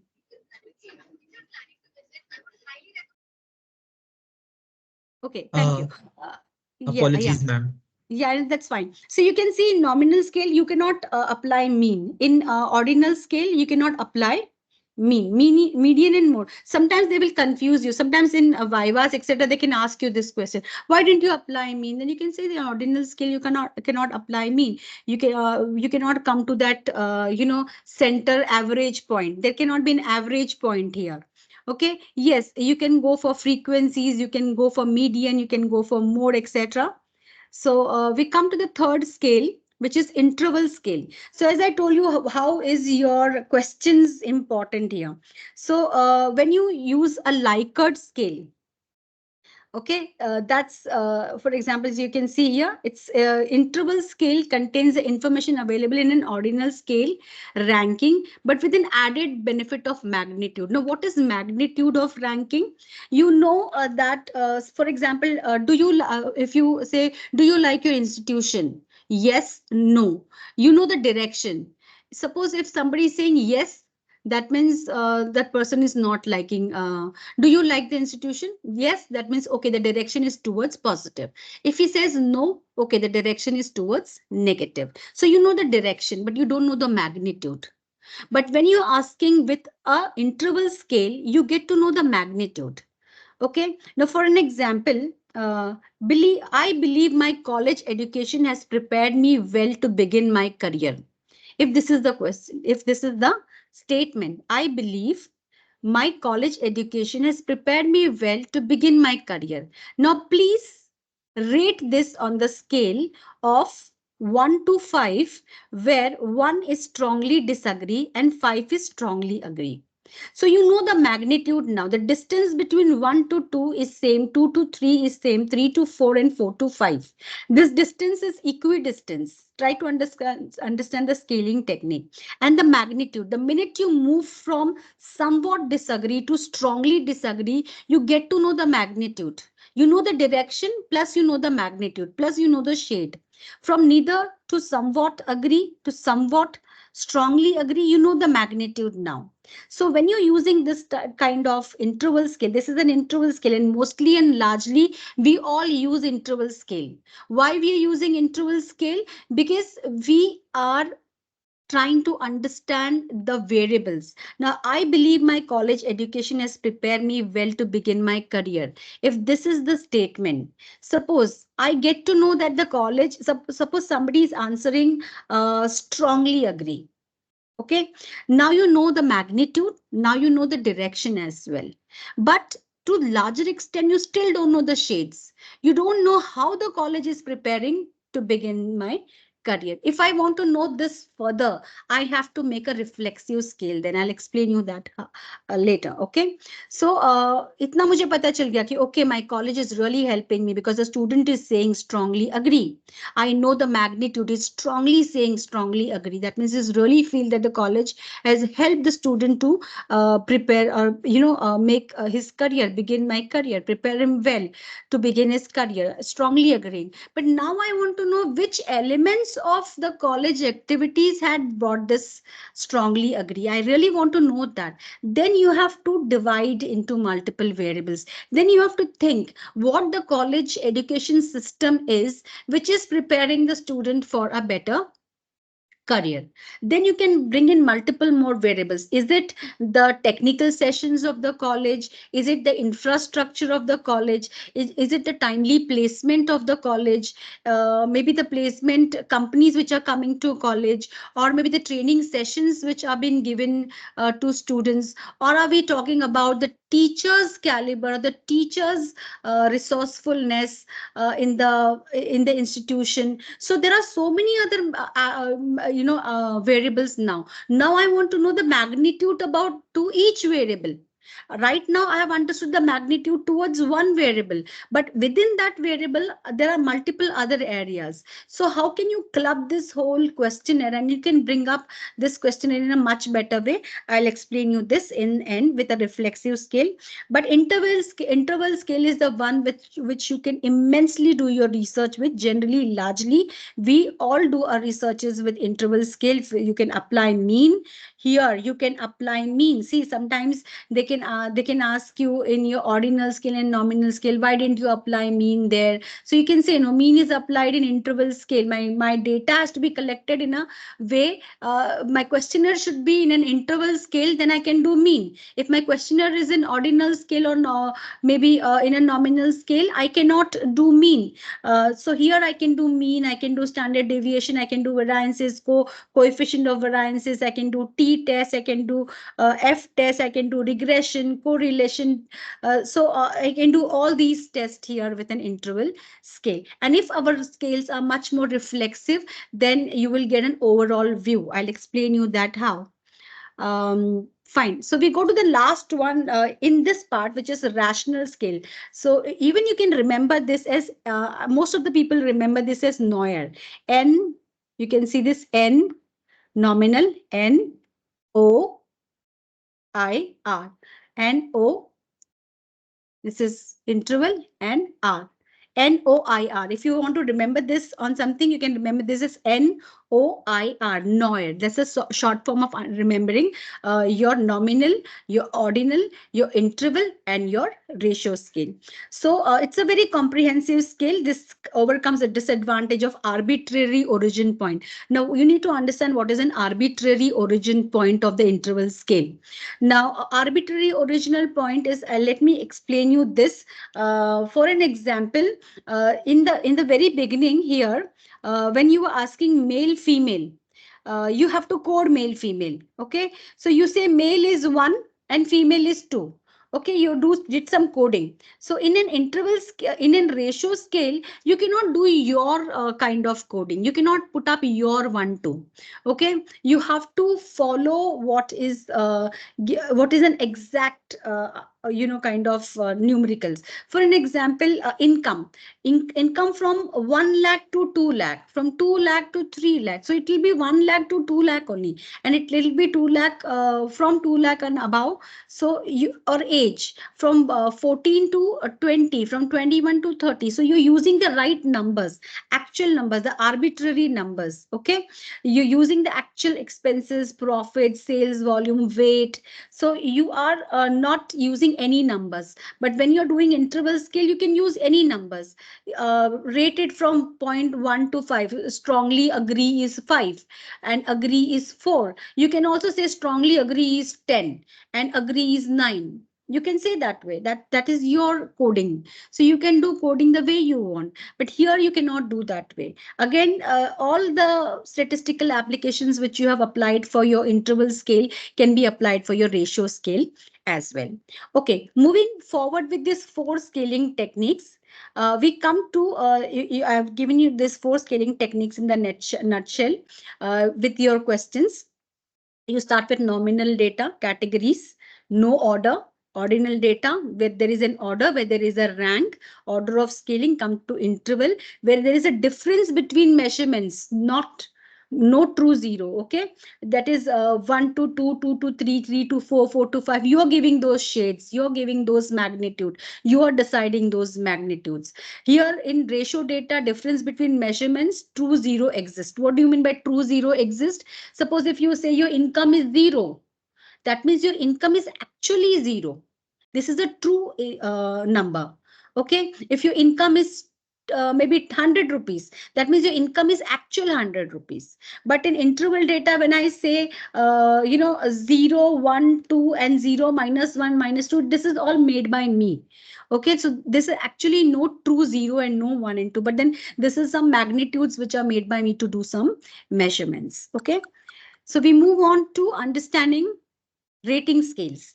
So we have understood the Neuer now. Now we'll move forward for rating scales, and how are we using these rating scales in our questions. So a rating scale question asks participants to evaluate a product, service, or idea. Now please understand, these rating scales are something which is interval. We have made it. These ratings are made by us. It is not ratio. It is not actual. Okay, we are using numerical scales, we are using Likert scales, and we are using frequency scales. In frequency scales, we ask a question on maybe how many times do you use this product, maybe never, always, or we do comparative scales as compare it as better or worse. So there are some comparison scales, and generally and largely we all are using Likert scale. And Likert scale, as I told you, you can understand the magnitude, and you can understand the direction, and you can also understand you can understand how is the respondent responding towards that particular question. Okay, so we'll try to understand this with some examples. This is some example of a rating and important. This is a mixture of rating, skill, and important question. Please rate our software on each of the following items.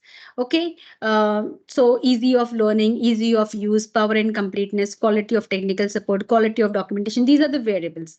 Now they look into the scale. Very good, good, fair, poor, very poor. This is your scale. You have made this scale. Now your very good can also be extended as excellent, very good, good, fair, poor, very poor, and it can be worse. You can decide your rating scale. You can decide your intervals. So you are deciding your intervals. You want to decide the magnitude. So I hope you understand that your this rating scale question is depending upon the interval here. Uh, Cost effective services are extremely important, very important, somewhat important, not very important, not at all important. So you are deciding this scale here, and then you will decide whether what type of shade and what type of magnitude you want from your respondent. Okay, how satisfied are you with the services you received? On a scale of 1 to 5, how likely are you recommend our product to a friend? So these are all rating questions. How important is the price when selecting a product? So rating, put it on a rating scale. Rating scales are widely used to gather customer feedback, measure satisfaction level. So whenever you're using these kind of customer feedback question, rating scale questions are being generally and largely used, where you are making we are making the intervals, we are making the magnitudes there. Okay, but that's what we have to make these intervals and magnitude in a much unbiased way. We have to give a completely proper distances. We cannot just give me a second here. Just give me a second. Yes, ma'am. Participants, please note, if you have any questions or queries, please put it in the chat box. The question, it will be discussed in the Q&A session.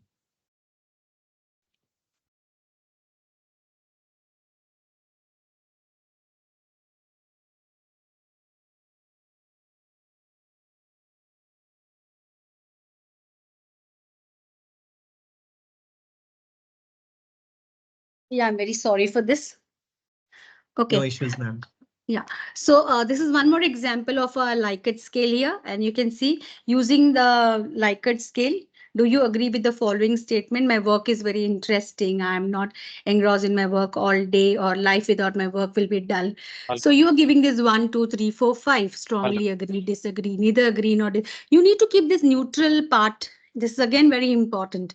This neutral part, which some people want to don't want to move into any direction, not positive, not negative. You need to give them this neutral part here, so that maybe at some point of time they don't know whether it is positive or negative, and so they put up this neutral area. You can bring up this kind of a combined, say this is one picked up kind of question on emotional intelligence. And you can see all the variables been put up here, the statements, and then the scales have been put up here. And I know when to speak about my personal problems with others. So they either you strongly disagree, agree, disagree, or so these are the magnitudes. It is not necessary that you have only 5-point scale. You can have even 7-point scale. Depends upon how much of magnitude you're working on. Okay, so this is one kind of rating. One example here. I'll show you one more example. These are all examples of same here.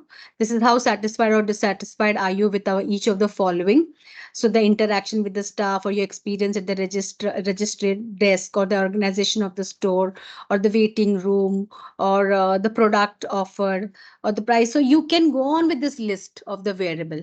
So all the variables you have, you can go on with this list of your variables here, depending upon what you want to find out. This is an example of an attitude survey, which talks about ABC Corporation products have to improve on either quality. I think so I've shown you this question earlier. Coffee is an important part of my morning routine. Agree, strongly agree, neutral, disagree, strongly disagree. Or an example like this. How satisfied are you with your service?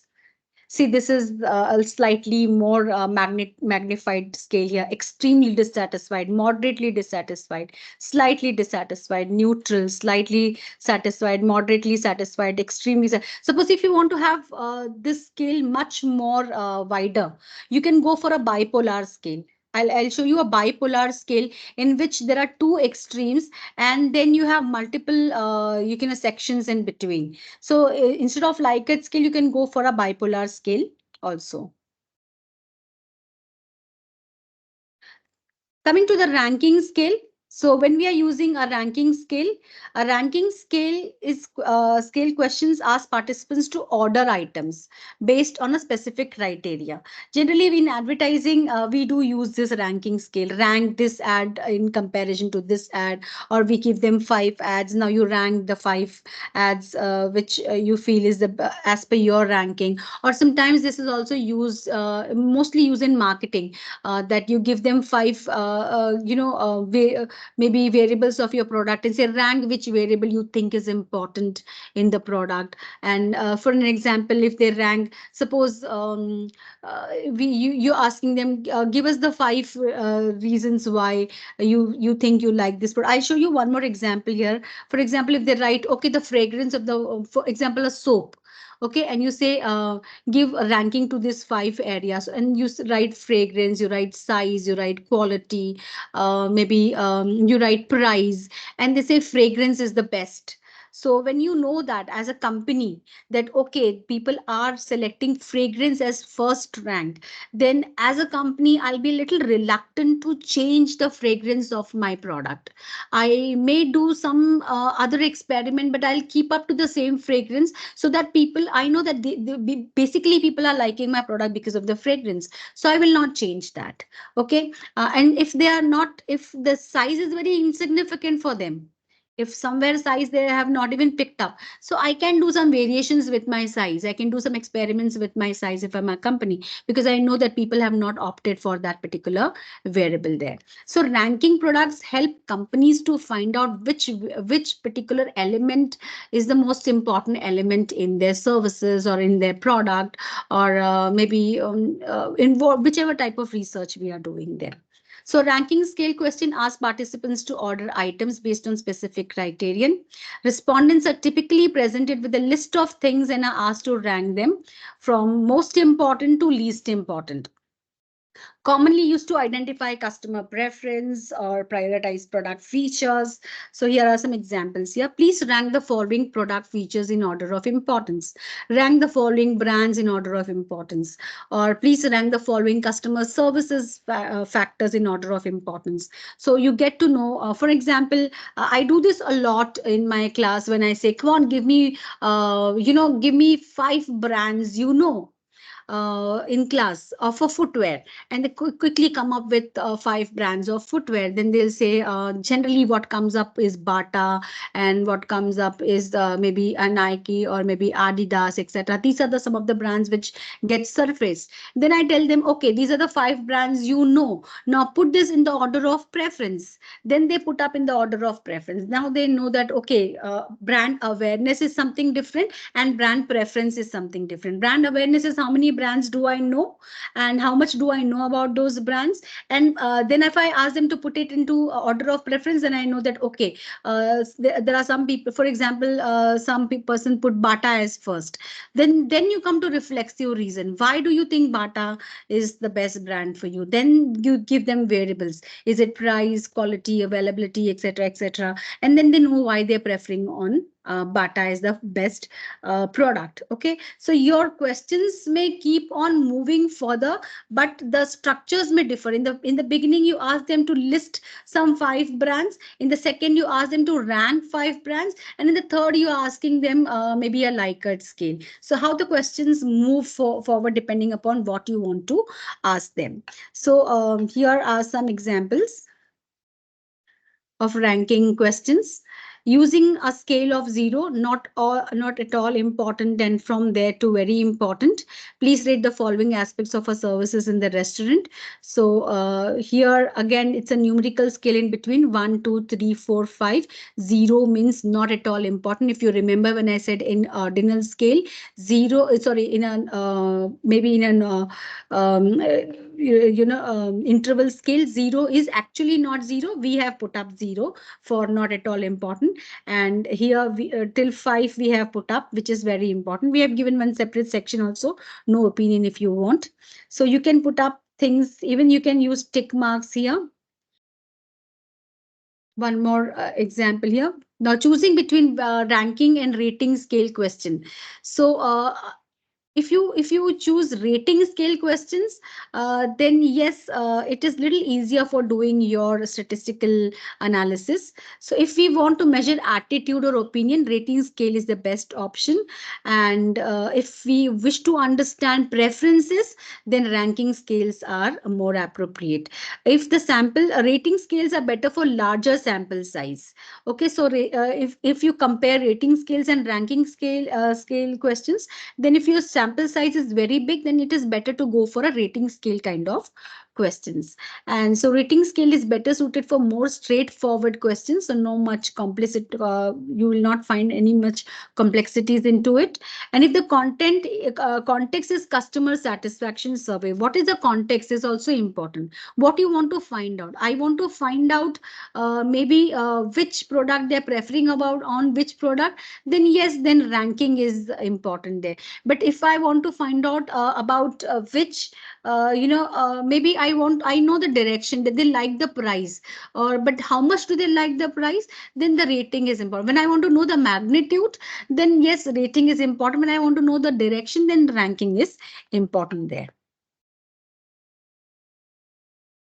Then you have some more types, semantic differential scales, which are bipolar attributes.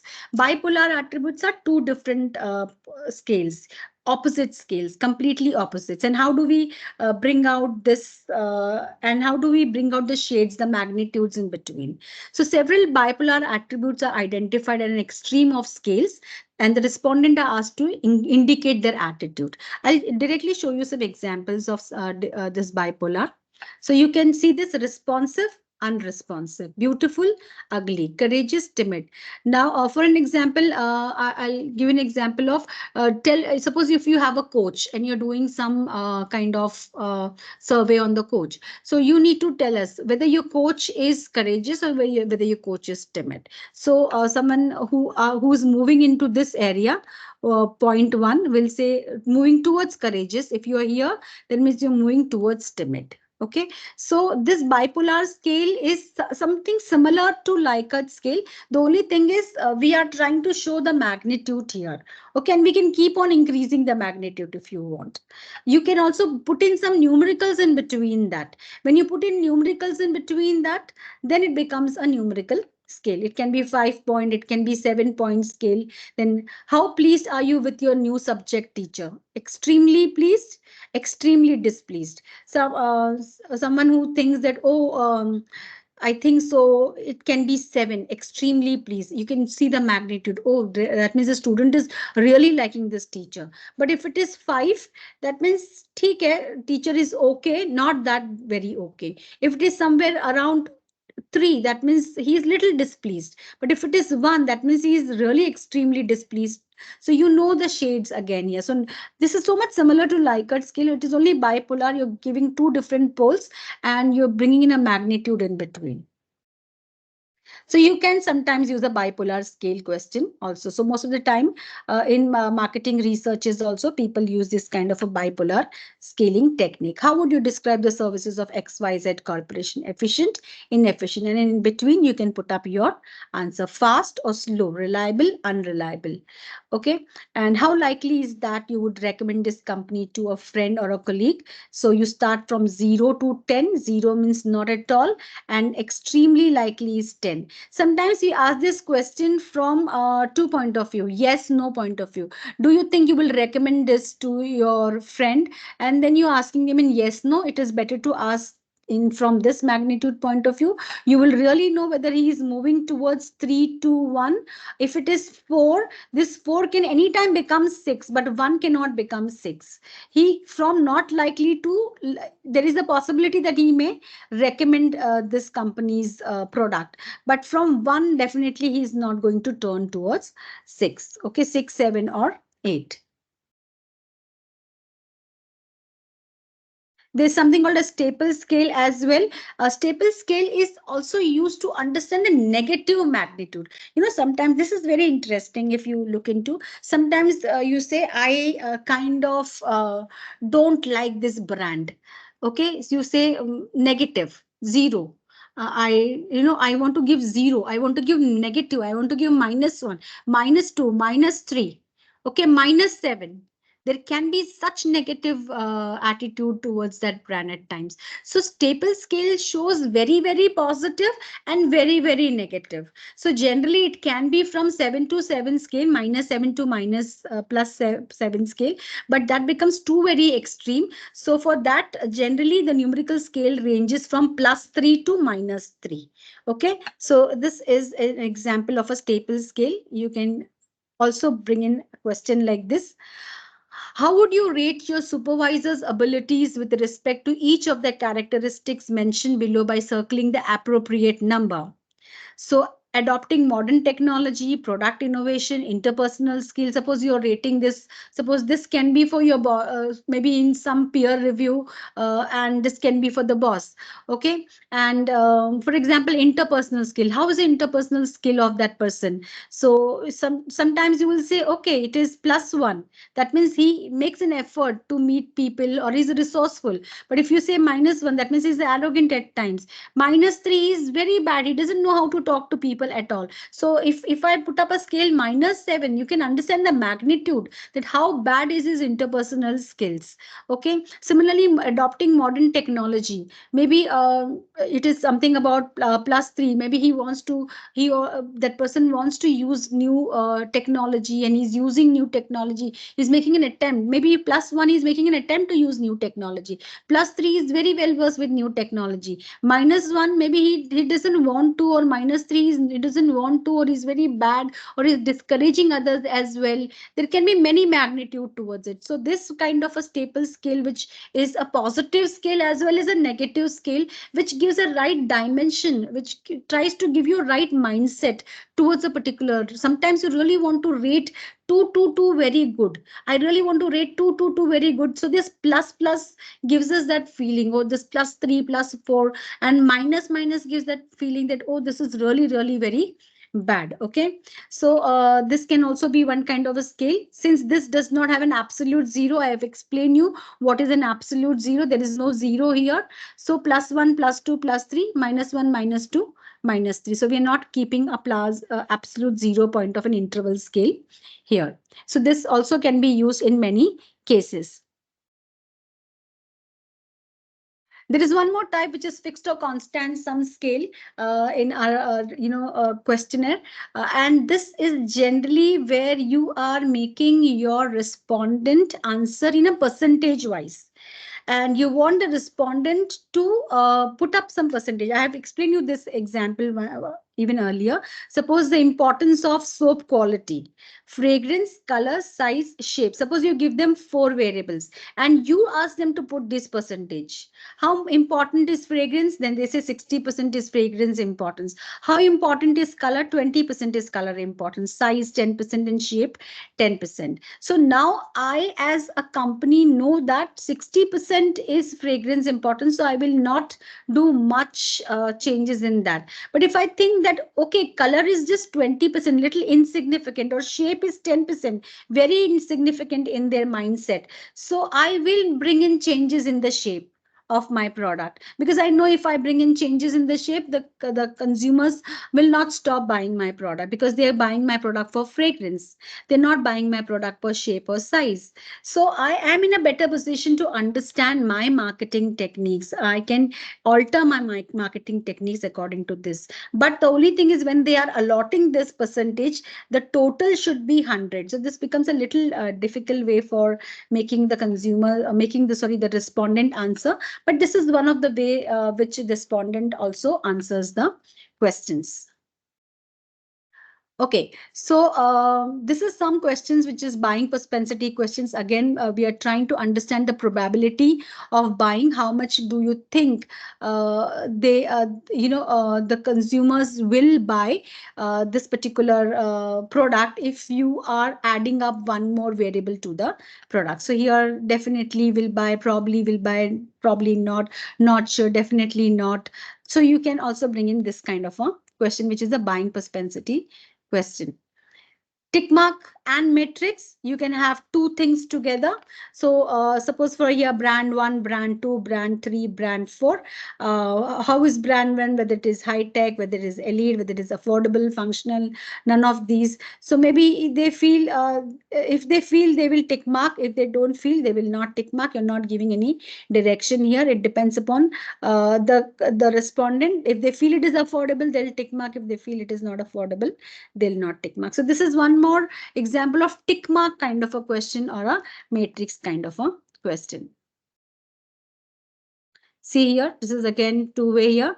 You have given social media platforms, Facebook, Twitter, Google, LinkedIn, etc., etc., and currently used, have used in past, plan to check it out, don't plan to use. So you will tick mark according to that. So there is no numerical scale being put up here. These are some of the sites. I will share my PPT with you all. I'll send it through email to ma'am, and then she can share my PPT with you all. So these are some sites where you can go and check in some more. Okay, this is just one example I want to give you. This is a marketing example. Just look into this example. A customer is asking to the service provider, I'd like to discontinue my mobile phone rental, please. So the company employee answers, okay, fine, sir. It's okay if you want to discontinue. There is a form and I want to record your response on your decision. And there are three options. You tick up one option. You have moved to another network. This can be the reason. You have upgraded within our network, or you can't afford to make a payment.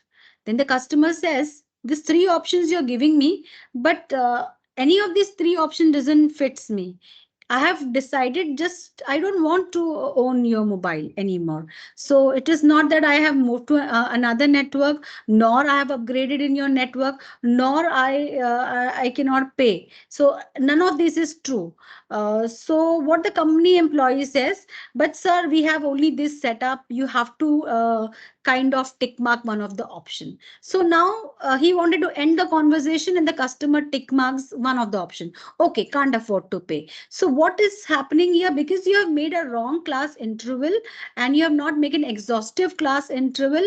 Now the employee is just now the customer is just marking one and a wrong response is going to the company, and then the analysis is completely different. You feel that the customer was not in a position to pay, but actually the customer wanted to discontinue with your mobile phone, and now there can be some more reasons to it. Now because there can be some more reasons to it, we would have found out those reasons, but now what happened, because he tick marked as cannot afford to pay, it is completely going in a different direction. So your question, and if the options are not exhaustive, if the options are not correct, your complete perspective, your complete conclusions will change. Okay, this is just an example which we say as misleading kind of a close-ended question. Okay, we have already done the qualitative data. Qualitative and quantitative data we have done. So qualitative comes in nominal kind of a category, descriptive, religion, marital status, etc. This is just an example of nominal. So nominal comes in, male, female, or blood group. Blood group, when you collect information from blood group point of view, it is nominal. Discrete. I hope anyone knows what is a discrete data. Anyone can answer me what is a discrete data? Is anything coming in the chat box here? Discrete data? No, ma'am, not yet. I think Basically, that which has numbers, ma'am, numerical. Discrete is which has numbers. Okay, 1.25 is a discrete data. No, it's a continuous. It's a continuous data. So if I say 1 is a discrete data, 1.5 is not a discrete Not data, tabulated data. not tabulated data. Yes. If I have to explain, if I have to explain you discrete data in a very simple way, we will never forget. Okay. Now, for an example, number of members in a family. Now, your number of members in a family can be 1, 2, 3, 4, 5, 6. Right? Your number of members in a family cannot be 2.5. Harmeet, Yes. Harmeet, Yes. 3 minutes left. Then we'll Okay. start with question and answers. Yes, I'm done, ma'am. Just give me 2 minutes. Okay. Okay. So your number of members in a family cannot be 2.5. Right? लोग 2 हो सकते हैं या 3 हो सकते हैं, 2.5 तो नहीं हो सकते हैं. So the discrete data is a whole data. You cannot be in any decimal format. Okay. So here, just one example. Again, ordinal is a scale which we have already explained you. I just want to show you one example here. Finally, the last one.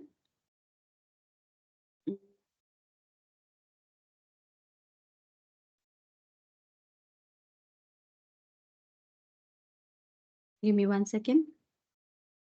Okay, I'll just show you 2 more slides. This is the first slide. Are you satisfied by this lecture? Suppose if I ask you this question and I ask you on a scale of 1, 2, 3, 4, 5, so highly dissatisfied and 5 is highly satisfied. And suppose if this is the numbers which have been given to me, male, then there are people who are male, female, and 5, 2, 3. This person has given me an answer 5, 2, 3. But this is not giving me shades. The reflexive scales will be this. Suppose for an example, if I ask, okay, did my lecture had advices, presentation content, explanation, novelty? Now the person who said 5 is landing up to 3.75 averagely overall satisfaction. Okay, because now he is answering on every variable. Because he's answering on every variable, his overall satisfaction can be different from his first answer. So this is the reflexive scale. So when you have Likert scale, you try to bring in reflexive scale, try to incorporate every variable to get the right answer there. Okay, so just after this, that's all from my side. As ma'am said, I just want to tell you one thing about, please get your questionnaire being checked on reliability and validity. And this is one Cronbach coefficient alpha, which is the mostly used one. And you look into these,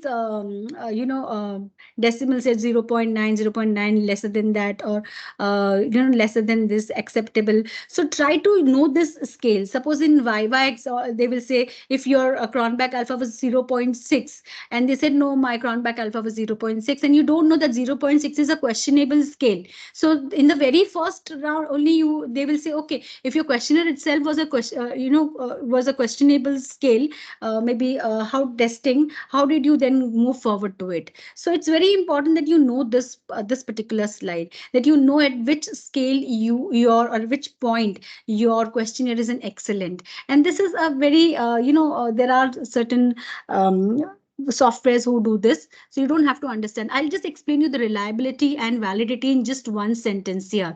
Now, for an example, there is a weighing scale on which you stand up and you look into your how much kg you are. Suppose that weighing scale, you stand up and each time that weighing scale is showing you maybe 70 kg, and you know that you have not gained weight and you have not lost weight. So that weighing measurement scale is a valid scaling technique for you. It's a reliable scaling technique for you. Sometimes, when you stand on the same scale, the scale is showing you 50, then one day the scale is showing you 90, when the scale is showing you 80, that you know that scaling technique is right, valid, but reliability is not there. So that particular scaling technique is not reliable. So you say the machine mein kuch gadbad ho gaya, change the machinery, because it is not showing me the right scales. So the measurement instrument which you're using, questionnaire is our instrument. Whether my instrument is valid and reliable is reliable, we have to find that out, okay, through these testing methods. And now for an example, on the same scale, you say it is valid also and it is reliable also. मेरे घर में जो measuring scale है, weighing machine है, वो reliable भी है और valid भी है. अब तुम उसको elephant को बोलोगे उस पे खड़े होकर तुम measurement करोगे, तो that scaling technique becomes invalid for elephant. It's not the right machine for to scale elephant's weight. So that becomes invalid then. So when is that questionnaire becomes invalid? When do I have my questionnaire being valid and reliable? So trying to find out validity and reliability is very important. This is my last take to you all. So you need to always go through this validity and reliability test for your questionnaire. Thank you. So you can ask me any question. I just want to share some pictures with you. This is one, just give me 2 more minutes, ma'am. This is when I went to one big, In-Store Asia. It was a visual merchandising kind of a conference worldwide. And I met 100 visual merchandisers there. And this particular placard became my inspirational board. You know how you have mood board? This is my mood board. I always keep this in front of me sometimes, and I keep on trying to do more and more research in retail, in visual merchandising, in advertising. These are some people whom I met, and I took some pictures in some companies which gave me, their appreciation letters on the questionnaire, on the type of questions which I was asking them. You need to keep these evidences.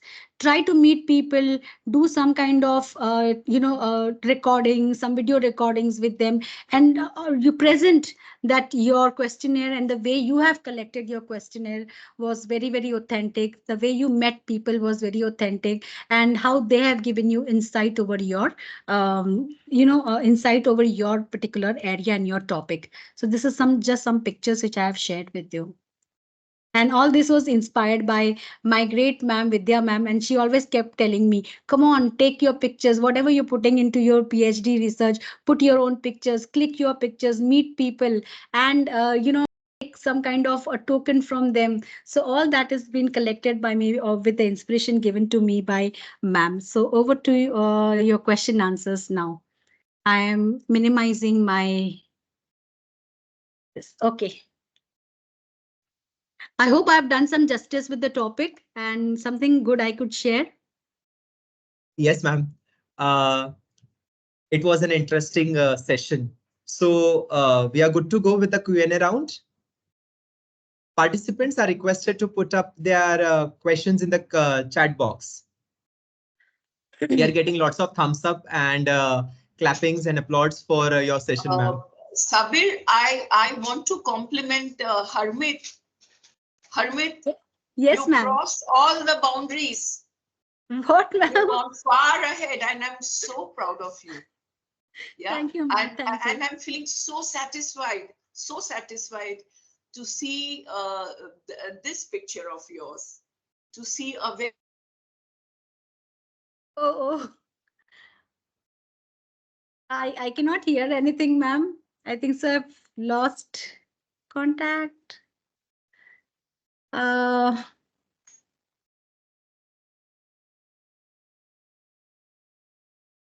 Sharing is paused, ma'am. Am I out of it?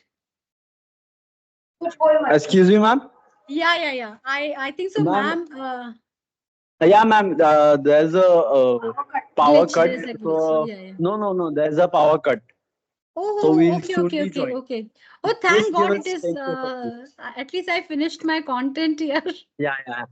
Yeah. But Okay, I think just so give. participants can ask me question. I don't know. You can ask me question. Unmute yourself and ask me question. If I am able to answer you, I'll definitely do that. Ma'am, but Ma'am, we won't be able to have the recording, ma'am. Hello. Yes. Yeah, ma'am, this is Professor Sabir here. We can begin with the Q&A round. Yes. Please go ahead. Okay. So participants are there is one question which has been asked by Miss Rachna Kulkarni. The question is, ma'am, in case the respondent says that a particular information cannot be shared, what should be the approach? Again, if you go in for an ethical understanding of a researcher, I hope we all have studied the ethical part of the research, which has certain code of conduct. And we do have 14 articles of researcher, if you have studied that. And in that, if you study the fourth article, you will know that you cannot force the respondent to part with any information which the respondent says that I don't want to. At the most, what we can do is we can find out that information from a third party who can give an information about that particular person. But if the respondent says no, there is a full stop there. We cannot probe him further. Which goes as per the article 4 of our code of conduct by ISOMAR. ISOMAR has given us some 14 articles. Yeah, thank you, ma'am. Welcome. Thank you, ma'am. There is another question by Ms. Shruti Narayan. She is asking, what if the hypothetical question is related to our area of research? Would it not help us understand consumer psychology in that situation, or what choice or reaction they would give? Hypothetical. Ma'am, I would like to expand on it a little because I chose not to type it all out. The hypothetical question would be if, for example, the question could be something like, if I'm researching on what are the choices that consumer would make in terms of fast food, or like which fast food chain they would prefer. If I frame a question like, if you own a fast food chain on the basis of profitability, what would it be? Now, that is technically a hypothetical question because you cannot own a fast food chain. But won't that help me understand the profitability of a particular fast food chain, at least as per what the consumer thinks it could be? I'll interrupt you first thing here. If you own a fast food chain, what was your question further? My question was, if you would have to own a fast food chain on the basis of profitability, which chain would you use? Stop here. If you want to own a fast food chain on the basis of profitability, yes, I'm a commerce teacher. Let me explain you that everything what you do to own, when you're running any startup, it is for profitability. This question is only wrong. Okay. It's a wrong question. As I told you, do you wash clothes? Will you ask this? If you are starting up a new startup, the startups are for profitability. You cannot say कि चलो इसमें loss करना है तो ये वाला business start करते हैं, चलो इसमें प्रॉफिट करना है तो ये वाला बिजनेस स्टार्ट करते हैं. Shruti, are you getting me? Yes, ma'am, I'm getting it. So your question, hypothetical question, is also wrong. Okay, so how can I clarify this question? For example, if I have to choose from the existing ones, I am not starting or from a scratch at a fast food chain. Now, if I want them to choose on the basis of like McDonald's, Domino's or something, and what is already profitable. So how do you frame that question? If you have to buy something that's already profitable. Okay. So you can ask them that would you go for a franchisee option in putting up a fast food chain, or you will put up your self-structured format. I mean to say, when you are putting up a fast food chain, if you do a franchisee, तुम McDonald's की franchisee ले लोगे, तो you are putting up fast food chain. The brand name is already set up, and because the brand name is already set up, people are walking into in fact, all those fast food chain which you enter here in India for, maybe it is KFC or maybe it is McDonald's, they all are franchisee. Maybe, for example, what's your name, boy here? I forgot your name. I'm so sorry. Sabir को कल एक fast food chain शुरू करना है. Sabir will take a KFC franchisee. Okay, Sabir ने Bandra में KFC fast food start किया. Fine, you need to first understand what you're researching on. Fine. And Sabir has started a fast food chain in Bandra saying KFC. You are a customer. तुम enter करते हो, तुम ये सोचकर enter करते हो कि ये साबिर का आउटलेट है या KFC का आउटलेट है. KFC का outlet है. Right? So profitability is already getting in because it's a known format. Fine. So is Sabir okay to start his fast food chain as a franchisor, or Sabir wants to open up Sabir delicacies? Okay, so if Sabir Okay. is coming up with Sabir delicacies, Sabir is taking up all the risk of the market, competition risk, this risk, that risk. So you need to ask the person whether you want to take up this risk and start a fast food chain, or you want to be already into a setup and do a franchising and start a fast food chain. There is your area of understanding. There can be your research. कि किसी को Got it. As franchisor करना है कि साबिर को खुद अपनी नया फास्ट फूड स्टार्ट करना है तो is Sabir ready to do all the technicalities, all the in case if Sabir is going with KFC, Sabir को potatoes भी एक particular temperature में फ्राई करने पड़ेंगे जो उसका हेड ऑफिस बोलेगा. वो टेम्परेचर भी नहीं बदल सकता है पर साबिर को कुछ ऐसा बनाना है जिसमें उसको चेंज करना है temperature, then he can not be a franchiser. There is your research. You have to first understand your area, you understand the variabilities of your area, and then you move on with your questionnaire.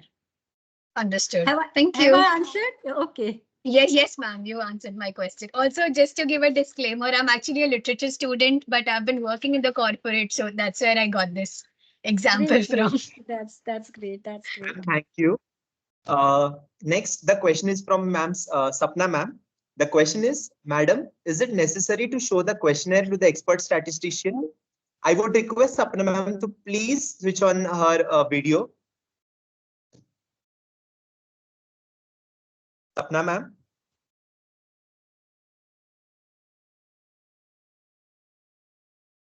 Hello. Sapna ma'am, are you there? It's okay. Yes, Yeah, ma'am. yes. Yes, ma'am. Over to you. I think so. Yes, She's madam. facing a technical issue.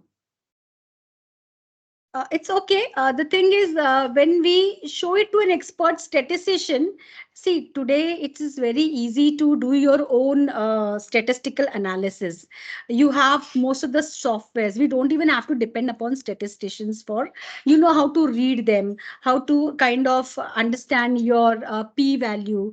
Okay. So, generally, largely, if you start first understanding different type of test, comparative test, pair t test, independent test, or regression analysis, or multiple linear analysis, or coefficient of variances, or ANOVA, or chi-square. If you get a little understanding on these, we will know at what type of data we are taking up. Statisticians के पास अगर तुम अपने questionnaire लेके भी जाते हो तो he will not do anything with your questions. He will not give you any suggestions on what should be your question. That you will only have to decide. At the most, he will tell you that ये questionnaire के साथ ये data जो तुमने collect किया है, इसके साथ मैं क्या कर सकता हूँ, इतना वो बताएंगे तुमको. That much they can tell you that okay, I can do regression analysis on this. I can do this analysis on that. Instead, there are so many softwares. You have these open softwares these days. Just push in your data and you select your statistics. Try to analyze as per your statistics. It's very easy. Put it in a simple form, which is your Excel sheet format, which is generally it comes in an Excel sheet format. Push your Excel sheet in that particular application, and that application will give you your results. So it's not very difficult to do it. Okay, But thank you, ma'am. if you want, you can talk to some statistical person who has statistical knowledge. See, even I don't have too much of statistical knowledge. I am good into hypothesis. I'm good into research design. I'm saying I'm making my own claims. I'm okay with even deciding titles of researches, doing literature review. But when it comes to statistics, my God, you feel, oh, is it this I'm doing right? Whether Z test is okay, whether T test is okay. How do I read my testing? And simple, then go for percentages, go for frequencies, go for average methods, standard deviation. These are very, very easy way to do your researches. Okay, thank you, ma'am. So moving on to the next question, there is a question from Chanpreet ma'am. Ma'am, request you to please unmute and switch on your camera. Tanpreet, Camera has yes, sir. Camera has an issue today. okay. Ma'am, I just have a question. If you suppose want to take interviews, in-depth focus interviews, so ma'am, how will you and have open-ended questions in that? So how will you validate? Means how will you ensure the validity and reliability of those open-ended questions for interview discussions? Validity and reliability, again, I said, told you, it's again a very software related thing. Whether they run a split test or whether they run a cronback alpha test, all these technicalities we will not know. But in split test, they will divide your questionnaire into two and they will try to test your validity of the questionnaire. But here, one thing is important, that if you have a particular instrument of questionnaire, for example, if your respondent are college students, suppose, okay, a set of 10, when you say focused and when you said in depth, so focus and in depth cannot be more than 6 to 8 respondent. Okay, you cannot do it with more than maximum 12 respondent. It cannot be more than 12 respondent, right? So if you have 12 respondent and if you have maybe from a particular college like your college, if I apply this questionnaire to them and then find out my results, then if I apply the same questionnaire to another set of 12 students and I get a similar kind of inferences, then my questionnaire is valid instrument. I hope it is like it's made for them. I just now told you that कि मैंने weighing machine ले लिया है जो हमें measure करना है, लेकिन उस पे हम elephant को चढ़ा देंगे तो वो weighing machine valid नहीं है. But ma'am, like, sorry, ma'am, the thing is that even for open-ended questions, like when Hello. you're taking interviews, that also has to be validated and done. Open-ended question to large extent are exploratory. You are That is throwing, true. हाँ, open-ended question, you are throwing open the area. तुम खुद भी learn कर रहे हो उस वक्त. तुम खुद Correct. उस वक्त student हो. Open-ended question, for example, if Shabir knows more about ethical hacking, अगर उसको बहुत पता है उसके बारे में, मुझे कुछ नहीं पता है, पर मुझे उसमें रिसर्च करना है. मैं शाबिर को इतने सारे ओपन एंडेड क्वेश्चंस पूछूंगी, शाबिर जो मुझे आंसर देगा मैं उसमें से लर्न कर रही हूँ. I'm learning Right. out of it first, and those learnings will help me pick up my variables, pick up my hypothesis, pick up my area where I can then make a structured questionnaire. So open-ended questionnaire is an exploratory research completely. It cannot be an analytical, it cannot be conclusive research at all. Open-ended research will not lead you to any conclusions. It cannot be a conclusive research. It's just a descriptive research. Which year? Okay, ma'am. And ma'am, if you take some already instrument made by someone, like the classical instrument, already valid, reliable classical instrument. Suppose it is absolutely fitting your study, but only thing is some Use name it. changes. No, but if suppose there is a ABC company written there, and you have to change that ABC company to XYZ. So still we have to go through the validity, reliability if there is minor change in that. Chanpreet, I told you that there is no rule, there is no format. You can use a ready-made data, already used question, ready-made validated questionnaire, but it is always good to use your own questionnaire. It's best to use your own questionnaire because it is your sculpture. It is you have made it, you have mended. You know where to ask what in what magnitude. Maybe उनकी magnitude अलग है, तुम्हारी magnitude अलग होगी. Questions same होंगे, intervals wrong होंगे, intervals की magnitude अलग होगी. So if you make your questionnaire, you can have your own interval magnitudes. Okay, got it, ma'am. Thank you so Okay, much. ma'am. Thank you, ma'am. Now moving on to the next question. There is one question from Mr. Pranav Indulkar. Pranav sir, please enable your camera and ask the question.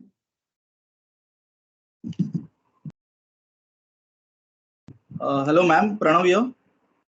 Hello, Pranav. Ma'am, I had a question regarding there was one particular slide pertaining to avoided questions where we had one example regarding the dowry part.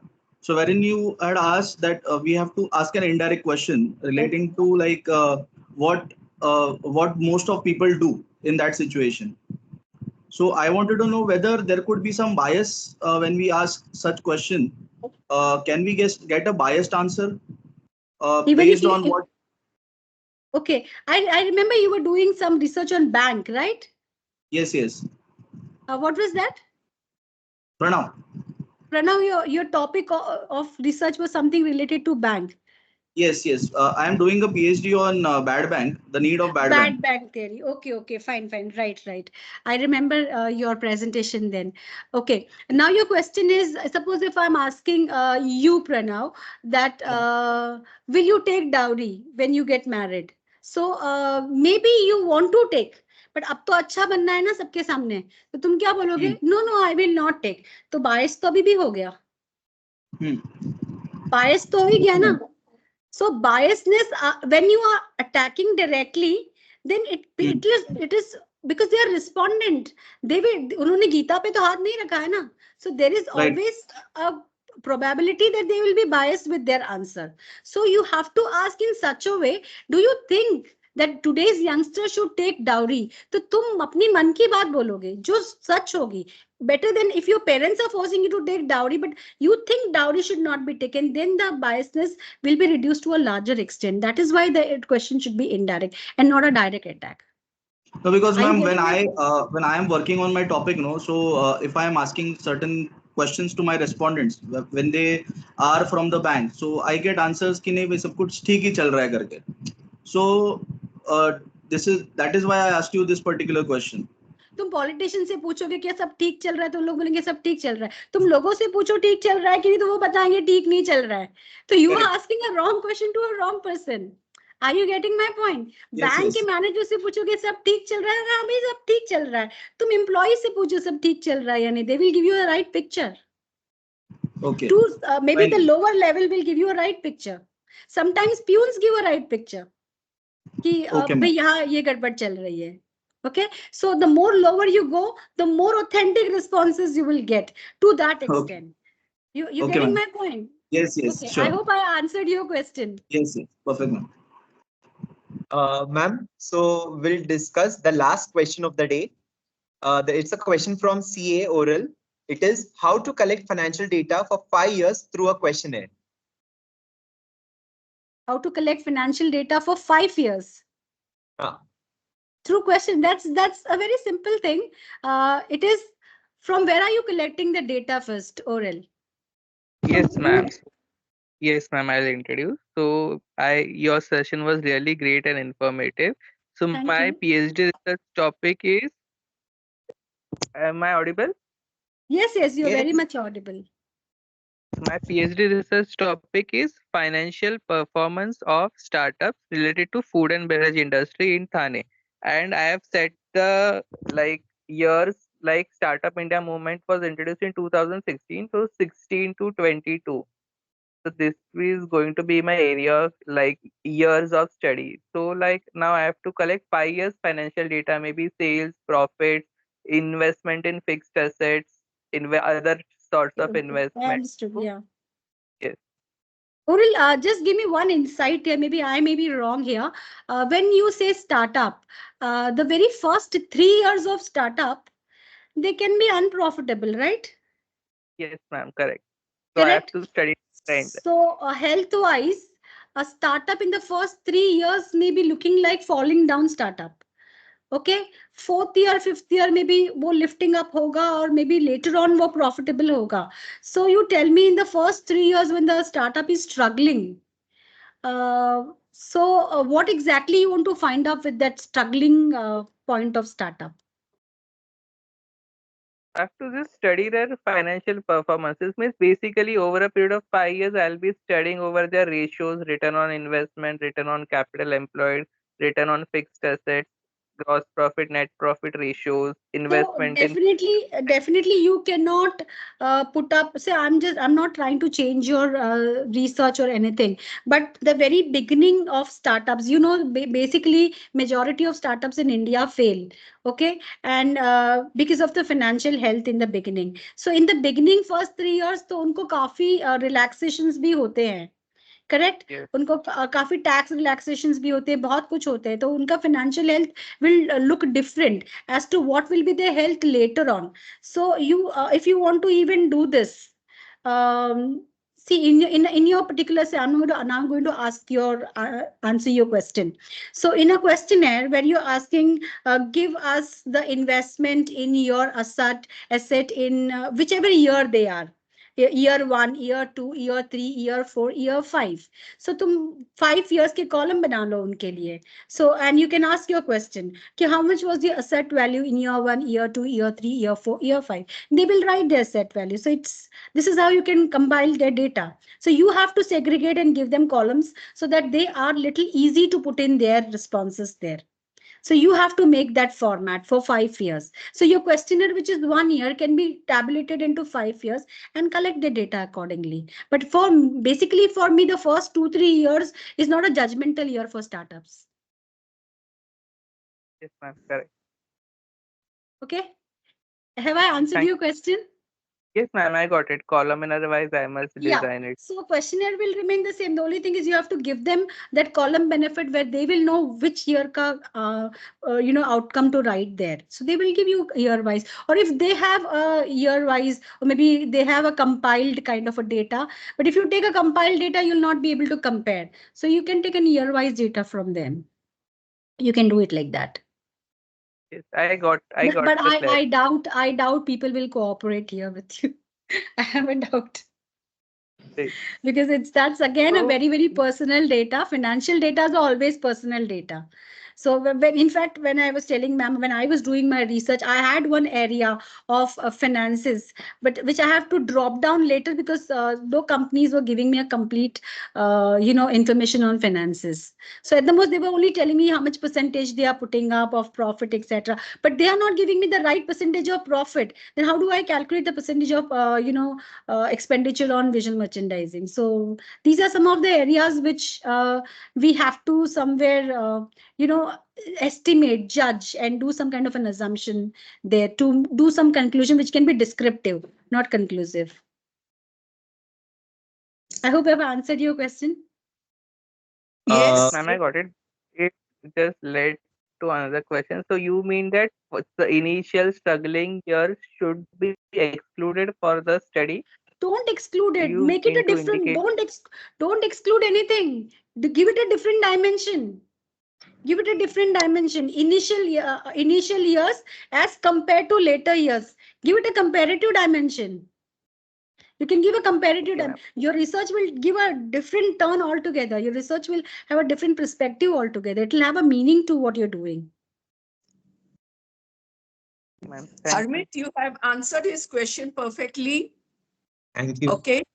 And Thank you. Thanks a lot for coming. Thank you, ma'am. It was fantastic, and I'm so overwhelmed with your progress. God bless you always. Thank you, ma'am. It's always your motivation and your motivating words. You always make me feel special, ma'am. Thanks a lot. You are special to me. Thank you. Thank you, ma'am. Thank you, ma'am. Sabir?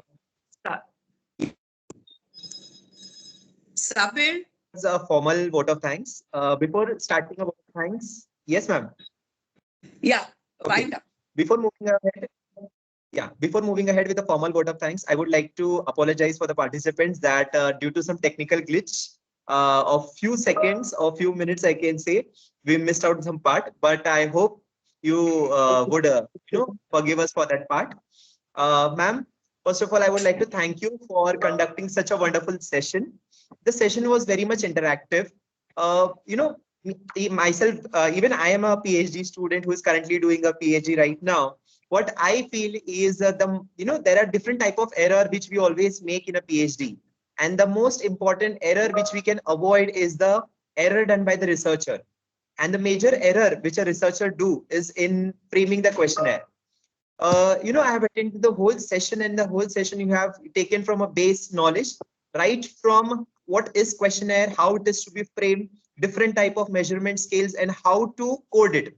Even the coding part you have discussed. So, ma'am, it was a very much informative session, and it is not like I am just exaggerating things or saying. We are getting the comments in the chat box, which is much visible to you. Thank you on behalf of MMBGIMS family for being such a great speaker. And thank you participants for making it a wonderful session. Thank you so much. Thank you. My pleasure. My pleasure. Participants, please note, it is currently it is 12:31, and we'll be conducting the test at 1:30 sharp. Participants, it is compulsory to attend the test and also to attend the session, because we are going to issue the certificate based on the score which you have, which you will be getting based on the attendance and assessment scores. Okay. Sabir, Yes, have you ma'am. taken any pictures of the session? Yes, ma'am. The pictures have been taken. We'll share with you soon. Thank you. Thanks a lot. Yeah, ma'am, please just 2 seconds. Participants, I request you all to please switch on the camera so that we can at least have a group photo as we take every day. Please, just a small group photo. Yeah, everyone. And Preet ma'am, it would be great to see you. Shruti ma'am. Yeah, please be connected on the count of 3, 2, 1. Please keep the smile continuous, because we will keep on changing the slides and clicking the photos. 3, 2, 1.